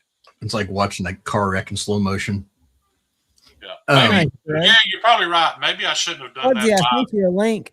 Maybe I shouldn't have done that live on my YouTube channel for all the world to Hey, see. you're But I'd transparent. be willing to bet you were probably the only person that was shocked when you saw it happen. It's like, am I seeing that right? Well, what you weren't seeing is there was still some material that came out here a little while ago, and I was sitting here cutting it off with my Pete Smith custom knife. There was a whole little thorn sticking out, and I literally just cut it off with a pocket knife. That's how much I care about the finish on that knife. Gary, so I want to circle back one to the choil. So what I end up liking more, if you're going to do a sweeping plunge, is not so much a sharpening choil, but turning it into more of a half finger choil. So something like that, where you've got a pretty good size sweeping plunge, and then you turn it into a half choil with the finger choil. So you still have plenty of space behind the termination. But Kyle, what's honestly the difference Or between just that and the 1/8 inch that Medford left on his blade? There's still, you removed cutting edge that could have been there. There's That's the technically point I didn't think about. You're not going to choke up on that Medford and put your finger there, though. you can, because there's no edge there. Well, you could very easily slide right onto the edge. That's stupid. Right. That's a straight handled knife. There's nothing on that knife that determines where your fingers land. I understand, but idealistically, you're not going to put your finger where it looks like there should be a blade. When you have a half circle, your finger fits in there comfortably. Yeah. And it's finished. I have cut myself on this part of a knife, just like you're showing where it does start to sharpen. I've cut myself more there than any other knife. So I disagree that it's safer. on a chef's knife, what I do on that corner is now mine are arced there, so they're not. It's not a 90. So I'm going in with a round wheel, and then I just bring my round wheel just around the back of that heel, just to unsharpen that heel, because that'll get you. Yeah, that's what I have been doing on the ones that I sell. Everybody else that has this Santoku, that tip, Just a little bit of round over with that wheel is plenty. maybe a 1/16 of an inch of dull blade right there. Now, the other thing I do is I take a Fordham with a drum sander wheel on it, and I go in, because when I clean up the scales and go around there, you get a burr just from cleaning up that. So then I just take, like at a 45, I take that drum in there and try to round that over a little bit, so it won't be sharp. It's those little things that just take a couple minutes. But Yeah, they make a huge I didn't even difference. get that with my little die grinder and drum and clean up the curve, because I don't care. Not on that one. I'm just very particular and sensitive to that, because I hate the way it looks when I'm trying to do a job for someone. I think it looks tacky to have part of your blade unsharpened. Now that makes more sense. That it makes your job more difficult. Or make you feel like you're making a knife look less good than it did when it came. Yeah. I think it's tacky. I'm not saying that it's necessarily a horrible thing to do as far as you make your knife a bad knife. I just think it's very, very, I don't know, lazy, I guess. Right.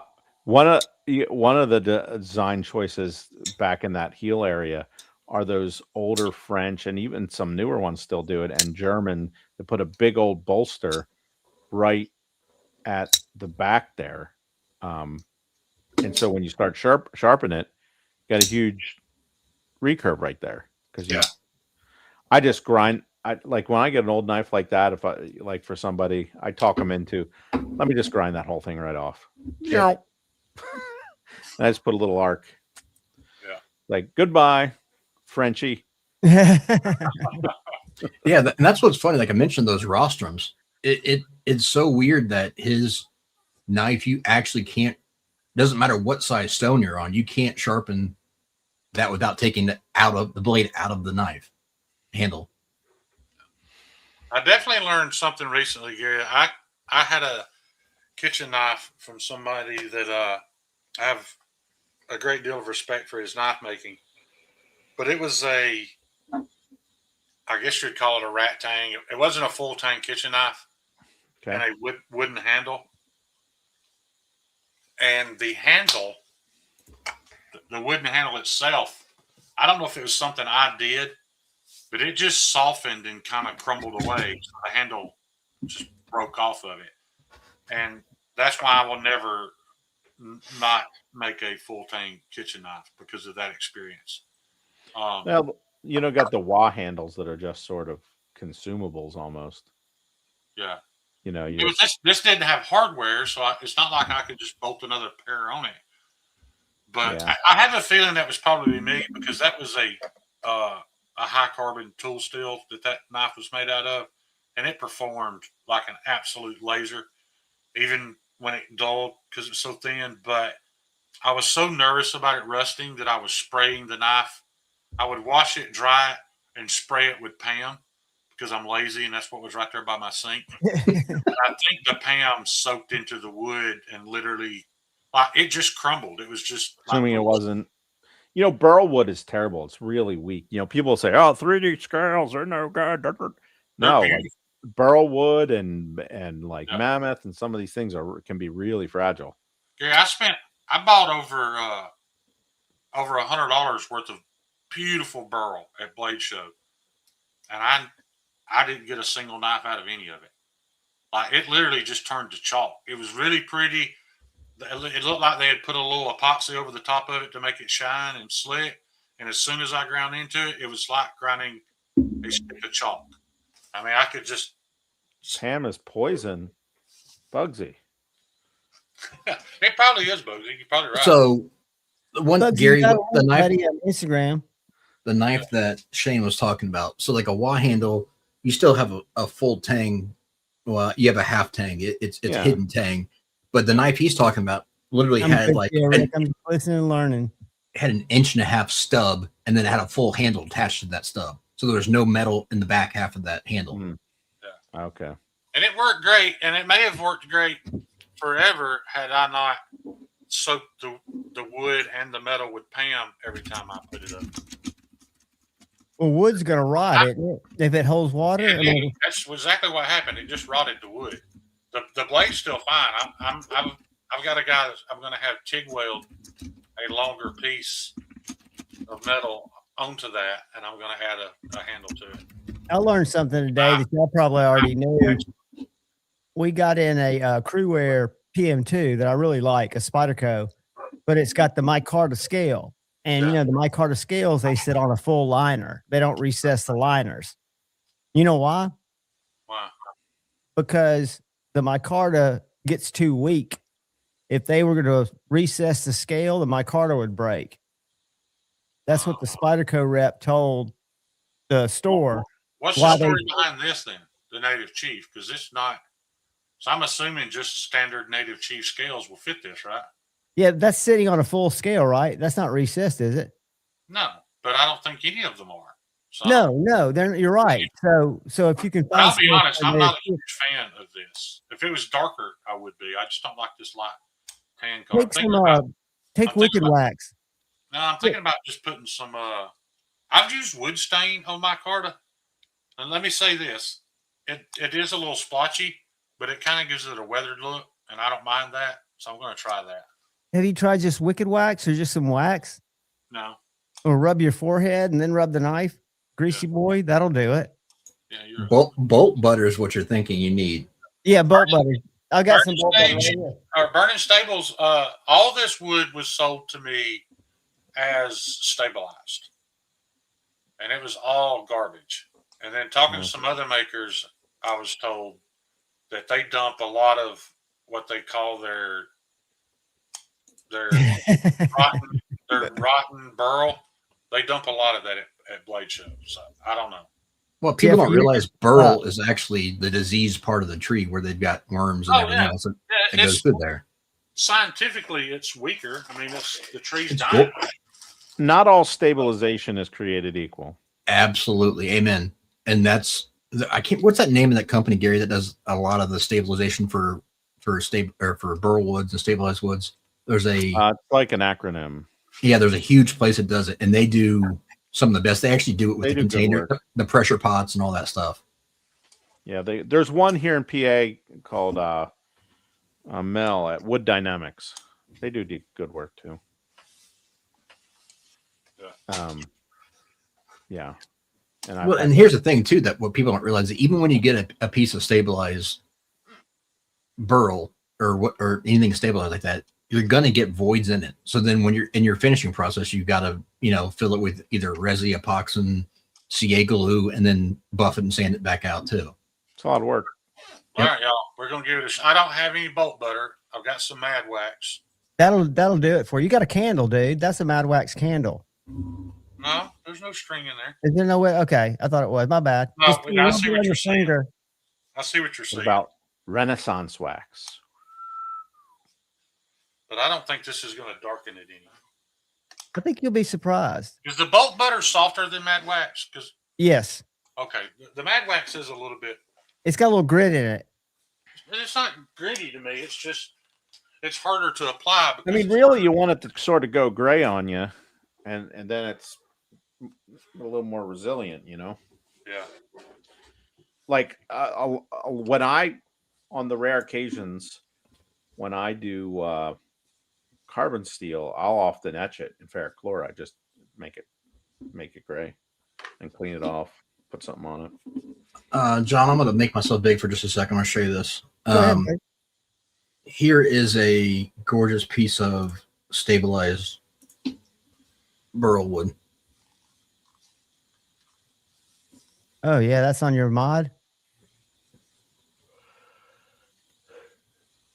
Yeah, What do you that got is for pretty. lights? that is pretty, but I don't know that I want to make any more knife skills out What of is it. that thing? Is that some sort of Klingon massaging device, or what are we looking at here? That is a vaporizer for electronic cigarettes. Oh, You Is put it- a tank it was- on it. It was a custom handmade one that these are stupid expensive, but it was, okay. these But that were almost big. looks like bowling ball material, Kyle. I see what you're saying. It No, looks this very- this is actual wood though. It's Oh, super. I know, but it looks like it's The- stabilized very well. These were crazy popular back like in 2019, 17, 19, that range. And there was a lot of custom makers across the world that were doing these and charging insane money. You got a DNA chip in there? Yes. Nice. All my big mods went away. I've still got them there in a box because I've switched over to my Salt Nick. Knife nut, I wish. Yeah, that's usually when I throw up my It Nanopush. is, as you can see. It is Yeah. marking it up. So yeah. And that's Shane, what- when you carry it, your hand is naturally going to age it, right? That's well, I what wash my hands so they don't. I can't tell that lie. Kyle's had to take my knives apart and clean them. Yeah, your knives are disgusting. That Hey, I cut a piece of cheese. I'd love to have you, I cut a buddy. piece of cheese with a spider coat one time, and literally it was at the front part of the blade. DM me, brother. I pushed it straight through the piece of cheese, cleaned the cheese off the blade, and the knife never worked right again after that until Kyle took it apart. I don't know how the cheese got in the pivot, but there was chunks of other shit in there too. I want to show y'all something and tell me if I'm crazy. You I'm know, not making him tell you the know truth. Tate, right? You know Tate, the guy I work with. yeah, we He's know got that. this knife that he swears by, and I've got it in my cart at Amazon. Y'all tell me what you think about it. That's from Amazon. No,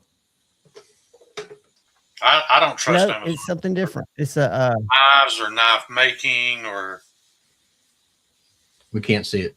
have you ever heard of a Mercator? You can't see You it. got to make the picture go to the actual thing because it's small in your cart. Oh, okay. Okay, let me share it again. I got it open. I just wasn't sharing it. Here you go. It's a German knife, carbon steel. They've been around forever. got a lock back. Yeah, no thanks. Have you ever heard of one of those, Gary? Made by I've Austin not Reddick? heard of it. It's 1948 calls. They want their knife back. Yeah, that's kind of what I thought. I haven't pulled the trigger on it yet, but he carries You one. will. No, If I'm won't, going not to go that necessarily. route, I'm going to go American with like Case or Queen or. Gary just called Tate bought my stupid. first How case. about that? I bought my first case. Gary, call Knives and More tomorrow and ask for Tate and say, "Hey, you stupid idiot! I saw your knife on Amazon." But hey, Gary, he may be buying a story. You might be buying a story. I want to buy an American one. Right. Yeah, that's true. That's absolutely true. Now I like And some of the German. I mean, I have some of those Hubertus, and yeah, The I like Hubertus Springer's a cool one. It does look way better, guys. Appreciate it. Shane, you remember that How- when you got your Gerber back, Mm-hmm. how that looked with those scales? Mm-hmm. That's all I did was I oiled them down with beeswax and then polished them up Oh, okay. and buffed it off, and it was fine. I don't know anything about pocket knife maintenance. So one guy was asking about sharpening, a sharpening system. The TS Prof, the one was $1,400. Yeah, for $1,400, it darn well better have a motor on it. But That's an expensive TS Prof. you know what I think I would buy if I was in the market right now for a guided system? I think I am funny about what country things come from, and just on the principle of the matter, I wouldn't buy a Russian thing at the moment. I do have a Russian watch. Somebody wants to buy it. I have a couple of Vostis. Anyway, but I actually really like the looks. I haven't used one, and I thought about just buying one just to have it and play with it. But I like the Work Sharp. Unit. I had better one. one. It's the better one still. At the cost of sounding unpatriotic, Gary, I have a work sharp, and somebody recently gifted me. Just ordered it through Amazon, had it shipped to me, a TS Prof knockoff. I've used a TS Prof. I understand it's Russian, and this is Chinese. This is not as good, but you'd have to fight me to stop using this and go back to that work sharp. You didn't like the Work Sharp? The proprietary stones. I bought a stone holder for It mine. may just be me. I have nerve damage in my hands, and that shorter stroke with that 4-inch stone sucks. The handle sucks. This has got a big ball on the end of it. It's just way more ergonomic. My hands don't get cramped up near as fast. I get better results, but it may just be me. I'll try not I to be. also have a KME. That's not bad. You don't. I'll try not to be biased in this, but outside of the fact of being Russian or not, there's absolute zero comparison as far as build quality. A TS Prof is like NASA built, and a Work Sharp's like Lego built. They're two totally different animals, and that They are. and same thing with the KME. KME doesn't even sniff what the quality of one of these is, but you're paying the big difference for that. Yeah. Well, not on a Pioneer. On a Pioneer, it's No, $40 Pioneer. more. Yeah, Pioneer is barely any more money than the Work Sharp. And you've got a fully aluminum system, and Correct. you've got 6-inch stones.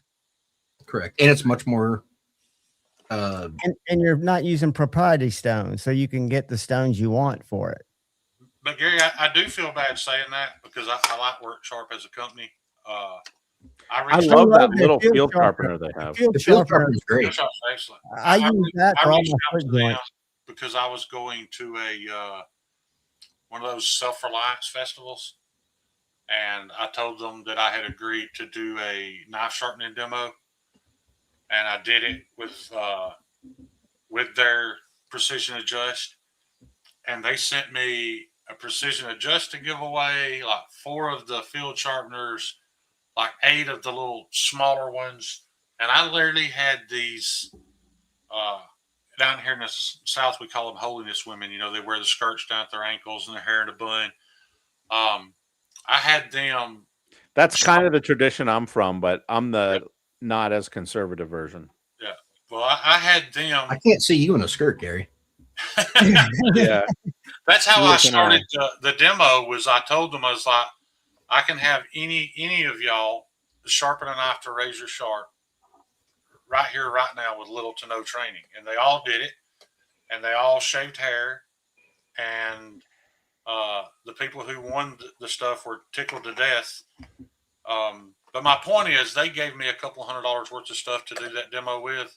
I think very highly of them, but for me and my hands, their system, my hands literally cramp up, and I can't sharpen for more than 10 minutes.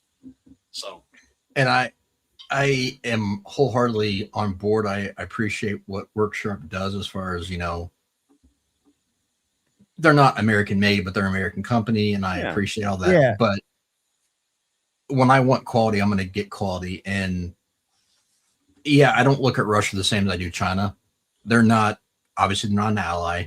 They're not great to their people, but they're not at the same level of what China is. And I've been fully transparent. I don't know if you know this, Gary, but I'm one of the TS Prof ambassadors for the United States. So can you give me a free one? I don't know if I can get you a free one, but I can work on overlook the Russian thing if it's free. I can work on getting potentially a promotional thing for you, but I don't know if I can get you a free one. That being said, I've tried a lot of different stuff, and they make some of the best quality stuff, hands down. I don't own a TS Prof, but I've used John's. We sharpen 15 knives? Yeah, and literally, and my hands never cramp. My hands will just lock up on me sometimes. And but I haven't used the Worksharp, the Pro model. It may be a ton better. I don't have an opinion on it because I've not used it. And I don't know, it might use 6-inch stones. I'm not sure, but again, the Pro, you're within $50. The design where you have to pinch that little fin, that does not work for me at all. No, because you're cramping your hands. You like the ball. So the Pioneer's looking like 341. Yep. 430. And you can get an adjustment. Yeah, you can get the one I've got's got that little adjuster. It was a little more expensive, but for the one that's 381 compared to the Worksharp Pro, you've just got a lot more flexibility in the stones that you can use. Even though it comes with stones, you can get Venice, Poltavas, Atomas, whatever you want to use. And there's no movement.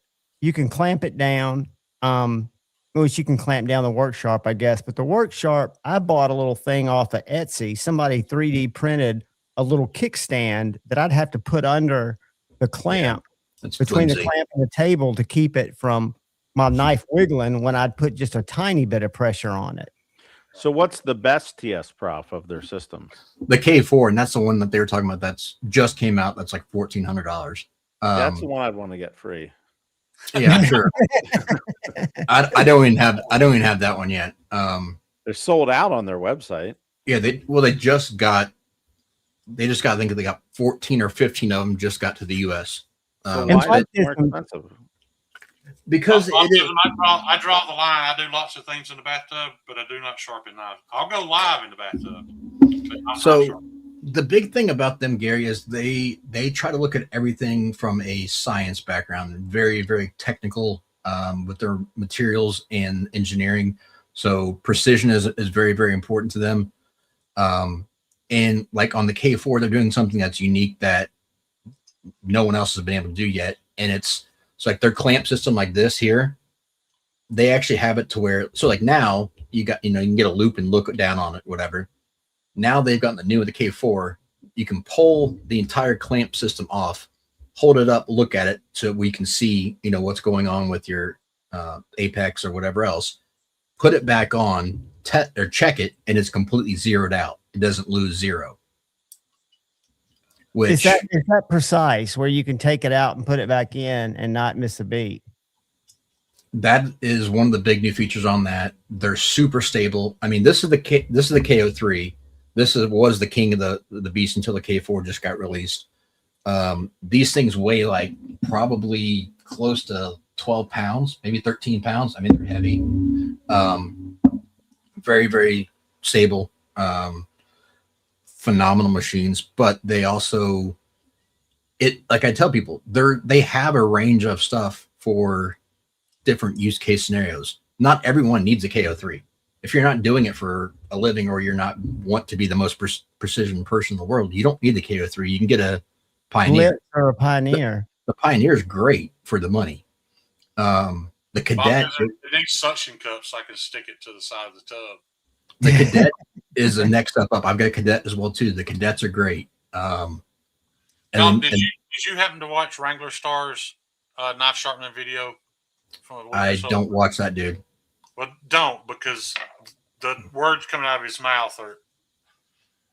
Anyway, my whole point is he drags out this suitcase that he's had for like 20-something years, and is ranting and raving about, the best knife sharpener ever made. And I don't know what company it was, but it was out of Russia, and it was pretty much, it was the TF Prof design. But guys, don't watch that because he's talking about counting your strokes. It's horrible.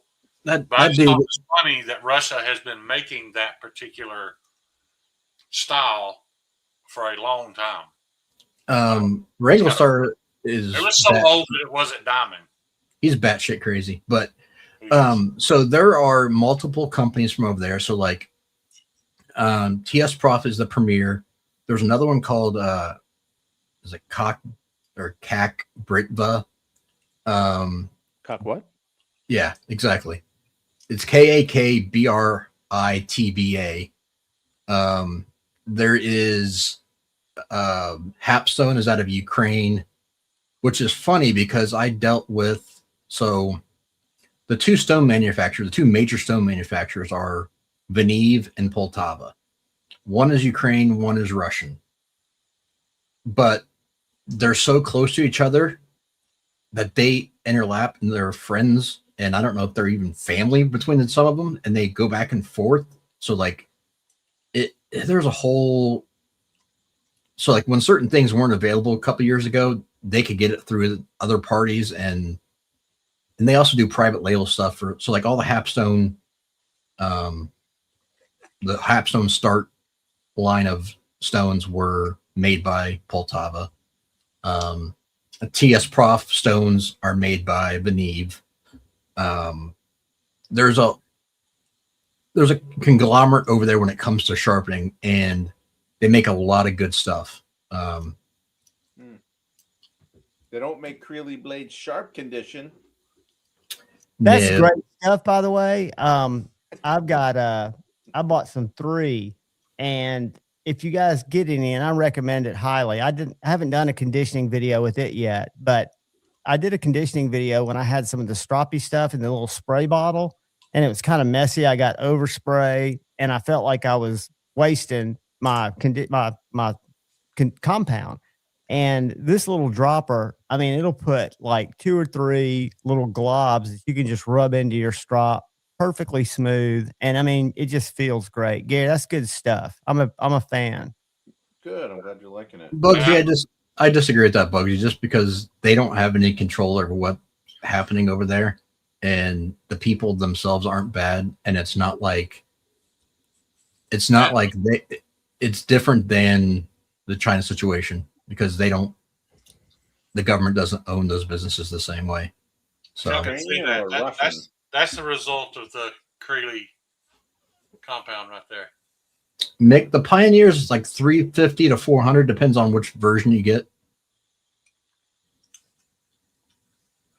Like I literally just dropped that 30 minutes before the you get 3. Did you get the 3 too? I got the 6. Oh, and the 6. The 6, I can feel it when it's shaving hair. It's not pulling the hair. But I imagine with the 6 or the 1, it would probably be a slightly smoother shave.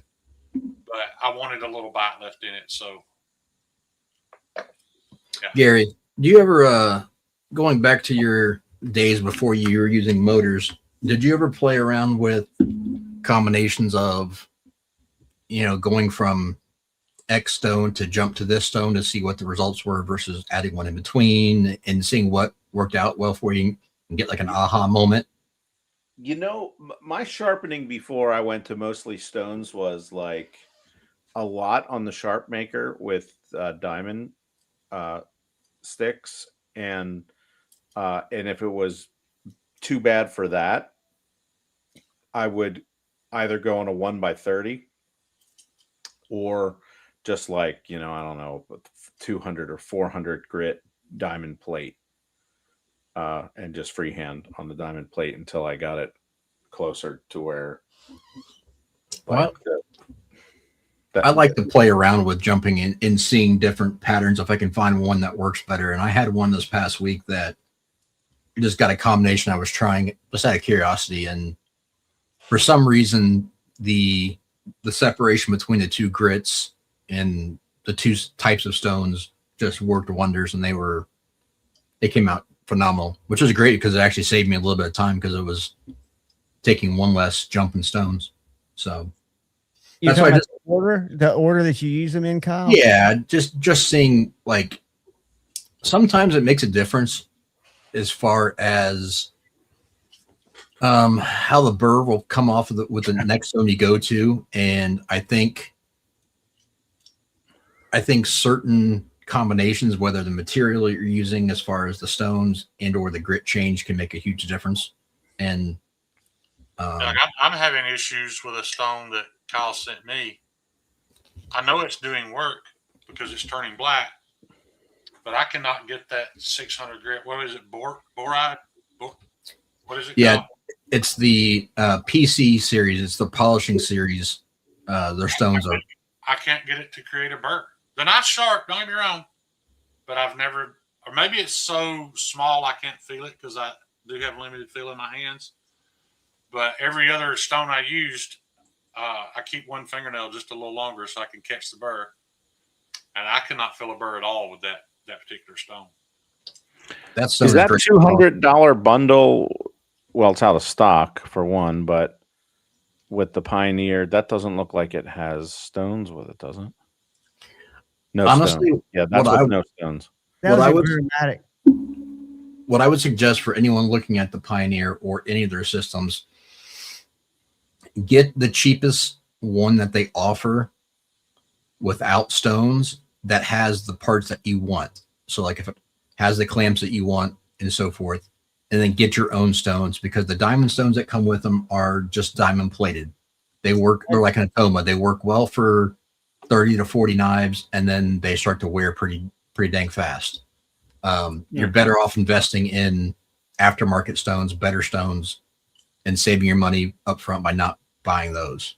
And they're called, they're not impregnated. What are those stones called that resin bonded? Resin bonded stones that you can profile out and use a lot longer. Yeah, a 600 grit resin bonded edge looks like a 1500 grit diamond plate to me. Like there's something in that resin bonding that is kind of polishing it as it's sharpening. It just gives you a lot prettier edge than a diamond plate does. And to me, they cut better and they feel so much better. They don't break down. Bonded? Yeah, they don't break down like the. So I can get a resin bonded for my sharpener. My sharpener just takes Tormek wheels, right, or that size. But it's like $600, $800 for one of those wheels. You never need another one though, right? It'd be a lifetime one and done, right, Kyle? Or is that not the one? It depends on how much you use it, but yeah, they last a long time. So CBNs last for damn near forever. But for us, as like doing professionally and doing a ton of them, you'll wear them down. As I say, you'll wear them down, but CBNs last longer than diamonds, and the great thing about the resin bonded is when you look at it, like the F-150 is like an olive drab green, and all the material that you can see that is green on that plate, it may be like a 1/16 of an inch, whatever it is. All that is sharpening material. So even if it gets a little cup to it or whatever, you can clean it back up, and it goes right back. It actually goes right back to cutting like it was brand new. Yeah, because you Instead of uncover wearing more through the diamonds. diamond, you're constantly exposing new layers of abrasive. That's what I love about them. Yeah. So Gary, like remember I told you before about Poltava? They make those CBN wheels as well too, because they do a lot of abrasives. It's not just for Where sharpening. would you buy those at? Through them directly. I can get you their contact information, but like their bench stones, because I at one point had looked at importing stones into the U.S. and selling them, but the profit margin wasn't there to make it worthwhile for an investment. But like their actual bench stones, which is only, I want to say it's like 2 or 3 mil thick. It's not a very, I mean, it's on a backer plate, but the abrasive's not much. They were going to be mid to high 300s retail per stone per grit. So they're So probably going to be $800 for one of those wheels. Yeah, they're going to be expensive, but they're damn good. I mean, but I'm also going based off of their resin bonded or vitrified bonded, Kyle. How are they classified? I'm seeing if I can find they have different variations. So that you have you have their Pro series, which is resin bonded. They have a Bronze series, which is resin bonded. They have the Silver series, which is vitrified. And I use the silvers for my core stones, and then I like the bronze and the pros, or the alphas, which is the resin bonded veneers, for going up from there, medium grit and polishing stones. And they make a big difference as far as the quality. The thing about the resin bonded alphas or the resin bonded plain Poltavas is, and the coarse grits, they don't cut as fast as the vitrified ones do. And because they're a little bit less aggressive. But their stones are freaking amazing. I wonder if these are fake. This is a set of 4, but I don't know the size.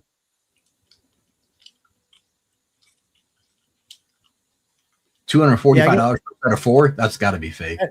Yeah, that can't. And I've got to a point where anything that matters to me, I'm just not buying it off eBay or Amazon. I was talking to a viewer knife maker the other day, and he's buying his 1095 off Amazon. I'm like, he's like, I haven't had any problems with it. I'm like, what do you mean by that? Like, how do you know? I mean, are you really testing it? But you can buy 1095 on Amazon, and maybe he's getting a decent. Yeah, he's just buying little sticks of it, and maybe he is getting 1095 and he's happy with it. But I'm just not taking that chance. I don't trust anything. If I can't call everything, that's my first step. If I can't call and somebody answers the phone, I'm not doing business there.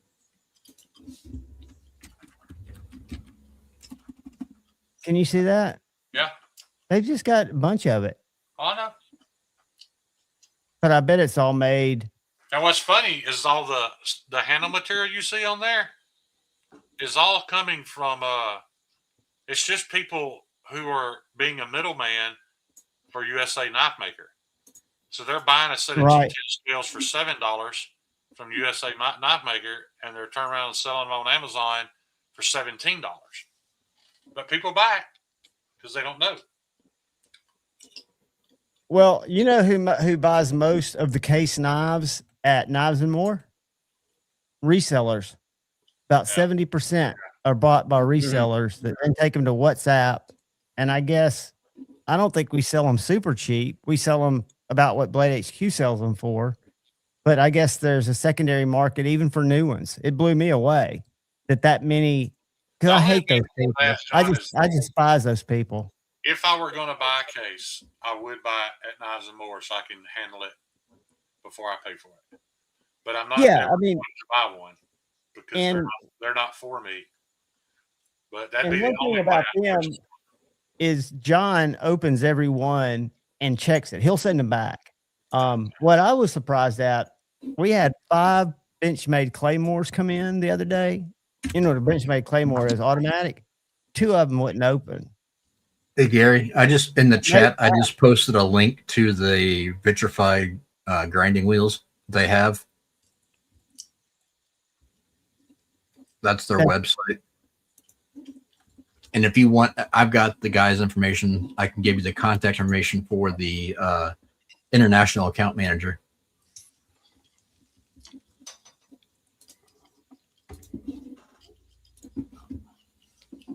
Yeah, but that's yeah. I started to say we ran Stevie off too soon talking about business and he was bored, but he'd have been even more bored with us talking about knife sharpening supply. We might as well be talking about heat treat. To me, that's fascinating, though. I mean, it's not to him at all, and I get I know, I know. Look, if you're a knife person and you have knives, this applies to you. Yeah. Well, not them or not him. Well, and I think, you know, what I think goes that people don't talk about as much, and I'm sure they will with the Bark River thing.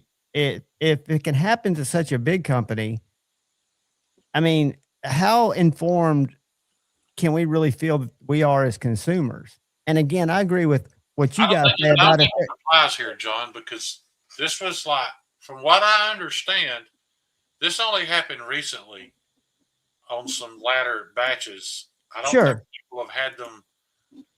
Enough people have had them long enough to realize there was an issue. Right, right. They said the average person probably can't tell the difference. Well, I'm thinking about companies like James Brand. I don't know if they go to Knife Show, but I think Gary said something that was kind of really hit home with me. If you're not immersing yourself at Blade Show and you're a maker and you've got all those connections there, that should put up a red flag, because the networking opportunity, unless you're hiding from something. Well, James Brand is a lot like Montana, though. They're just a marketing company. They're selling a lifestyle. Right. I don't think anybody expects their knives to be the best knives made. You know, but James Brand is one of those companies that they could have something made in the United States and pay a whole bunch of more money for it and sell it for even more money. Yeah. Their customers will buy it because they think it fits their lifestyle. Well, I'm not aware of this, but Erica said in her video that evidently Bark River had a very large vocal fan base. Oh, yeah. That would always. Hoback Knives still has a large vocal fan base.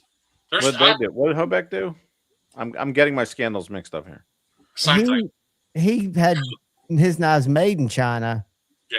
Except for he was stamping Bible verses on the boxes. Yeah. Oh, that's really nice. And selling them at USA Made Blades. Right. Wheaty's the one that caught him. Like the shipment showed up. The shipment showed up at USA Made Blade with a Chinese address on it. And he said in his apology video that it wasn't that USA Made Blades should have known. They're USA Made Blades. They're buying from you. They're assuming that they're USA Made. The fact that he had them either shipped straight to them or reshipped them in the same box and left that Chinese shipping label was his stupidity. But yeah, I mean, I never unfollowed Hoback on Instagram or Facebook just to see how his fan base would react, and they still support that guy 100%. But here's the thing, Shane. It's always going to be somebody. Before Hoback, it was Jason Browse. Before him, it was somebody else. It's always going to be somebody pulling something, and it's a matter of who doesn't, who gets caught. Right. It's sad, but it's true. The only thing I hate is it gives the clone supporters fuel for their fire. Like, they're loving this. What do you think? I don't really. I can understand them saying anybody that supports clones does it for one reason. Well, I'm not they're talking only that vocal about it because they're defending a purchase because they can't have the real thing. But earlier you said Chinese companies. You didn't say clones. You said a lot of the guys that support Chinese knife companies. I didn't think you said clones earlier in the conversation. Both. I mean, I've seen both. I've watched way too many videos on it. Speaking of which, after Brian's little one-sided debate the other night, I just saw earlier, about 5 hours ago, it posted that officially Knife Swap is banning the sale of clones. That's huge. Well, it should have been. That was in their terms and conditions of the entire platform to begin with. Gary, have you had a knife cloned yet that you know of? Yes. Okay. I guess Yeah. that's when I'll know I made it, when somebody. Well, that's what I said. I was like, that's flattered. Baptism. I bought think I don't like the fact that retailers do that, but I think it's upon the individual purchaser to know whether or not they want to pay that upcharge for it. What I have a problem with is those retailers who get early, or influencers who get early access the day before Blade Show, and people will sell to them. They should not be able to get sold too early just because they're another retailer. That's where Atlanta last year a lot. Yes. Early bird people showed up at the table and it was empty. Right. That's bullshit. Yeah, and you got to remember, a lot of these content creators are employees of Blade Binge, or they're at least monetarily affiliated with some of these distributors, and they are kind of running the hobby. But what can you do? You know, I don't know, man. Gary, I think it's interesting that you said you had one be cloned. How, as a maker, does it feel? I know you said it's flattering, but do you feel that it takes from legitimate purchasers, or do you think it maybe gives somebody an opportunity that would see the value in a knife and maybe buy one? How do you think it affects your bottom line? It was a pretty poor copy. I mean, I don't think it affected me at all. I don't think it caught on that much. Was it sold really cheaply? Oh yeah, it was like $17. Okay. Wow. You know, But at the same time, I don't think people in the market for a clone are necessarily as passionate about what you're passionate about. so here's the thing. We're never going to buy a Minnow anyway. I you know, my price point to guys who buy knives on Amazon may seem high, but the fact of the matter is, for what you're getting, if somebody wanted to clone it with the same steel and everything, it's not going to be that much cheaper. Right. And if it's not the same steel, then you're not really cloning it. Yeah, because you're not making art knives. No.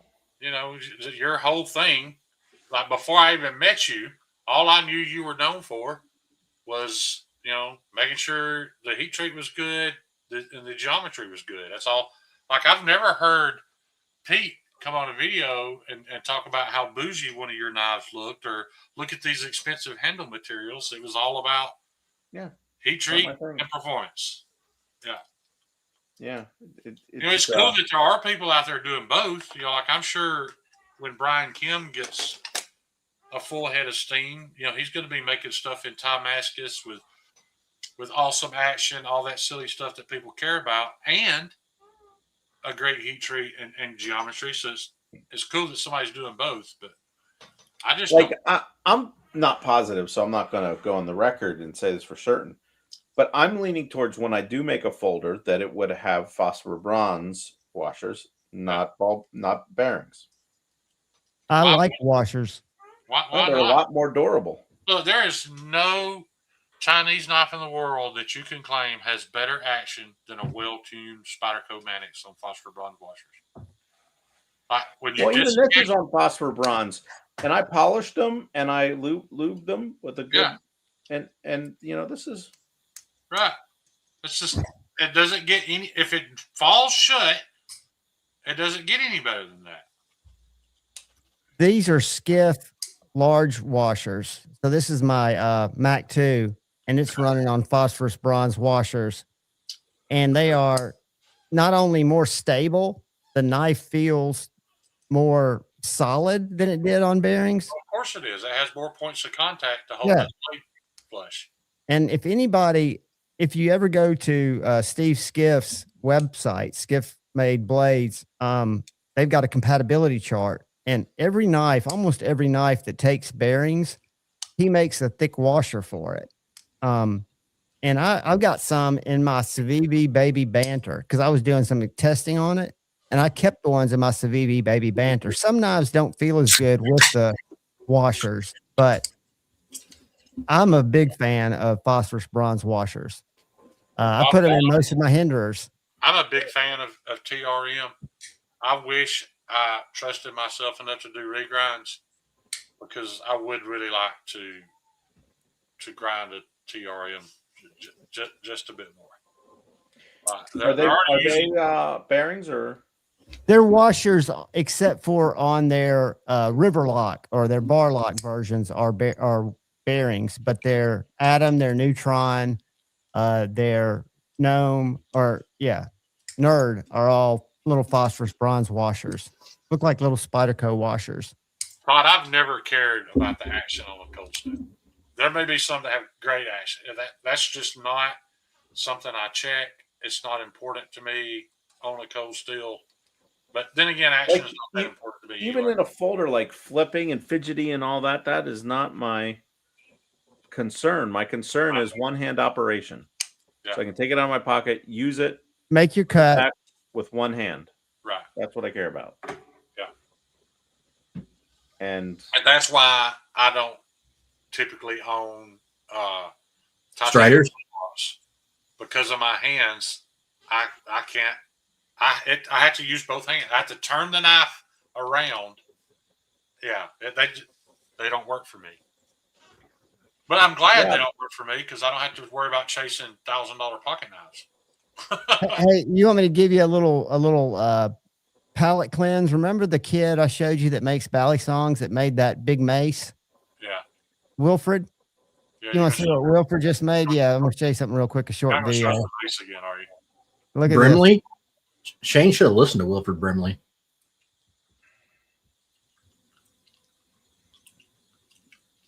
Is that a bally sword? Look at that bally song. Yeah, a bally sword. It's for yard work. Yeah. I don't get that. I don't either, but the kid is I do really like those knife-like objects that he makes. I don't even know what you call them. I don't know why I think they're so cool. Polecats. Huh? A polecat. Yeah, those. I don't know why I like that so much. It looked like he was getting ready to try out for color guard. Yeah. So, what is your guys' level of experience as it relates to graphic design? Zero. I've got people who I trust for that. I don't do any of that stuff. There are people we have graphic designers in the community, but I'm working on a new business card. I know you weren't asking me. My son's going to school for graphic design, but he's only in his first year, and everything sucks in his eyes.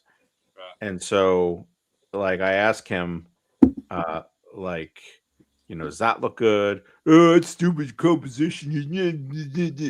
And so it's like, and I think he's just over the top. I think he liked this one design. Let me show you guys this design and tell me if it looks good or bad for a business card. Now, Bob's a good designer. I have to ask, have you ever dealt with anybody as inept when it came to creating my CAD? No. I just don't like your little hump on your knife, but whatever. I tried to design it out for you, but I know you did. I saw what you were doing. Anyway, all right. Let me see what you guys think of this. I'll put this. There you go. Bob said he's a graphic designer. He'll give you his input. Kyle, I sent Gary a picture of the knife from about a 45-degree angle. Of course you did. I had no measuring device at all. Bad lighting. And he had to figure out how to put it on CAD. But he did it. Now this will be sent me 5 options of what he thought would be better. I tried to help him. I led the horse to water, but he wouldn't drink. Yeah. I love that peak.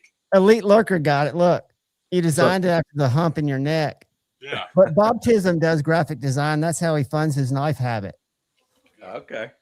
So I'll show you this card. It'll be a 2-sided card. The information will be on the back side, but this is going to be the front side. And that'll be embossed. Both of those will be like raised lettering on the print, and it will have round corners. I love it because I love the front. Simple. Your logo pops, and your product shown. That's a Mako, right? That is a Mako, yes. Gary, I think it looked better with a mud flap chick on it. and a bigger hump on the back of the blade. Yeah, maybe you had a little hump right there at the Ricasso.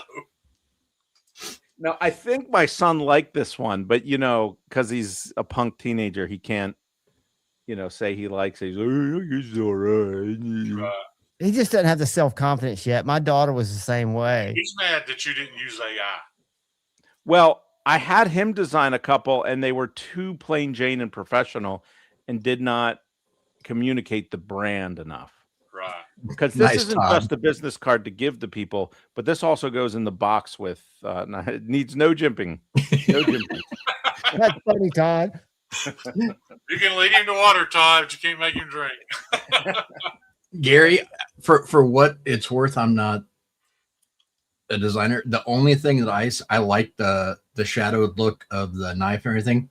The only thing that I see would be the knife looks like it's slightly off center to the left, maybe a bit moved to the right, just a hair more. Oh, Does it? I can't tell. Bob Tism likes it. Oop, wrong thing. I hate when I do that. see, I would have. My computer would have caught fire already. It could be just the way it looks on camera too. I'm just saying that's just kind of how the first glance looked like. It was a little to the left. Keeps wanting to move the back of it. And I know I should be doing this in Illustrator, blah, blah, blah, blah, blah, for the graphic design people. Doesn't matter. Yeah, I do it in Canva. I was getting ready to share an app with you. And then after you get the business card, Like that? drop it in Chat GPT. Yeah. I like that. I didn't see what you were saying, Kyle, because I felt like the gap on the left and right side of the knife was equal, but it does look more symmetrical with the knife slid over side. Yeah, because the center of the knife looks centered. I see what you're saying. I'm with you, Shane. I didn't see it at first. And the They bring the logo to the right. Yeah. No, I like the logo. Yeah. Well, yeah. Like that. Yeah. I dig that. I think that's Now add some skulls and some flames. and jimping. What's up, Mikey? So, well, thank you for the input. That definitely helps for sure. What's your back look like? It's that's not personal. That's my my son's going to do that, and that's very professional and sort of corporate looking. Is it going to be your COA or just your information? It'll be my information, and I'll have a QR on there that'll take you to that links that we talked about the other day. Okay. I think Shane said, are you going to be doing little COA cards in your knives that look like that? Like where that's the backside, and then you've got the name of the knife, the date it was born, or the batch. Authenticity. I may use it for authenticity. That's just an idea. You could use the same front and then just have the back with whatever lines you want to put in there. Steel. Well, HRT, the authenticity card has the warranty on the back, so Oh, okay. that's the. Gary, do you know Mike at Northern Knives, Alaska? He really hurt my feelings because he released a knife with a dog tag. That's a COA. I had never thought of that, but when I saw that he did it, I was really, really jealous. I would love to do that, but now I bought a bunch of dog tags, and I have the laser back there. That's my fiber. Oh, laser. really? Yeah, I'd love to do a dog tag. I bought a bunch of ball chain, stainless ball chain. I got like 500 feet of it. Oh, really? Yeah, for the minnows, just to make the little neck. Right. Yeah, that makes sense. Yeah, but That's a good idea, Jeffrey.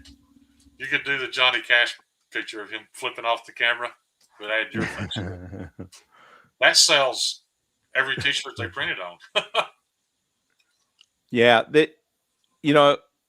all these little touches, like in a business, are just.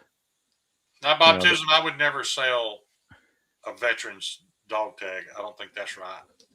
I think Shane was just talking about the material that he was going to print on. Yeah, they're cheap. Take care in Lakeside.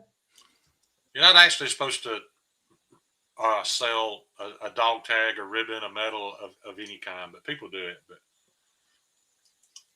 Yeah, they're cheap to buy.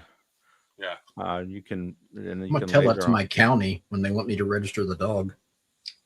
Yeah, they don't look at it that way at all. Yeah. Yeah.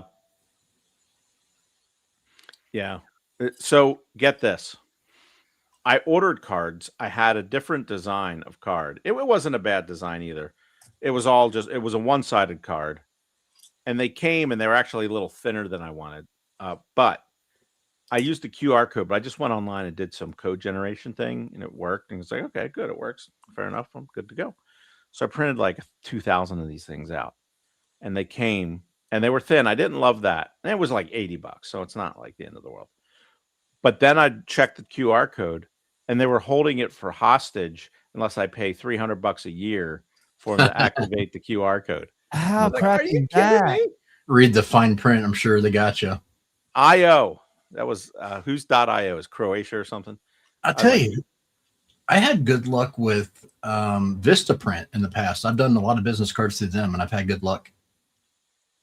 Yeah, they're that not the wasn't cheapest, card but- company. It wasn't the card printing company did that. It was the The QR place that code. lets you generate the code.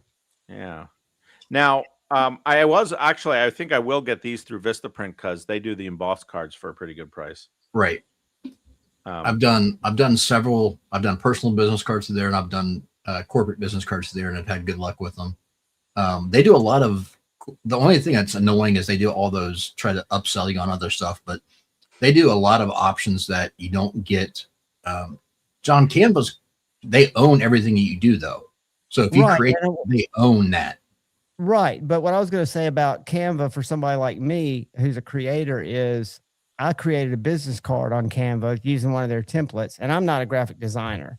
And I was able to order them I only wanted 250 because I didn't want a bunch because I knew it would change, and did the QR code from I use a card called Tap Tag. It's a little like a credit card thing that I can tap on an iPhone, or you can scan if you've got an Android. You can scan it with a and it has a QR code. But I can save this an QR Android. No, I don't use an John, have you Android. ever thought about how many different channel logos I've had? Like now it's the trucker chick. Before it was the eagle with Spyderco PM2 blades for wings. But do you remember what it was before that? It was Cole, Tri-State EDC's wife's butt cheek. That's right. That was back during PKR days. Think, I haven't known you that long, Shane, but I think perhaps a silhouette of Chuck Norris really would fit your. That's good. I'm sure Peace, Chuck. an intellectual property issue. What were you trying to get a QR for your website, Gary? Yeah. Well, yes, it was just, I have a page on my website, which is clearlyblaze.com/links, which is basically like a link tree. But it's just on my website. That allows me to change information for the card, which is super handy down the road. Have it go to the same link. Yeah. Well, there are ways to create QRs that you don't have to go through and pay someone too. Oh, I know. Adobe has it. I did it. Okay. All right. But he already printed 2,000 cards. Yeah, but I have 2,000 cards with one that they're holding for hostage. I don't care if I made 2 million cards. I wouldn't pay them. Right. Like I would just burn them sanctimoniously and make more. But they were also flimsy and thin. I thought they'd be thicker than what they were.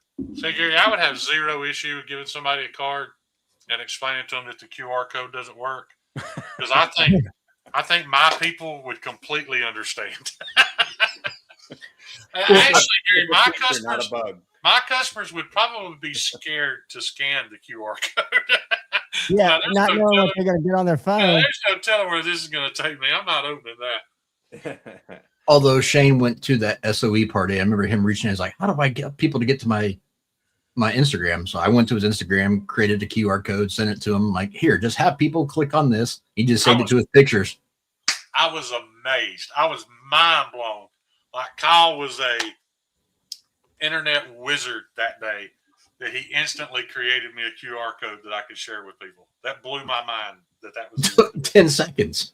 I know.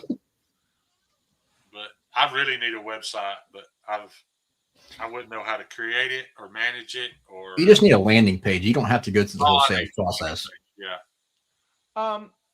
Like I use Squarespace or Wix, and it's not that hard. Yeah. And they also both do. Bob, I stores. won't buy, or Gary, I won't buy from Niagara because you have to have a login. Does that tell you anything? Oh, come on, man! I can't navigate their website.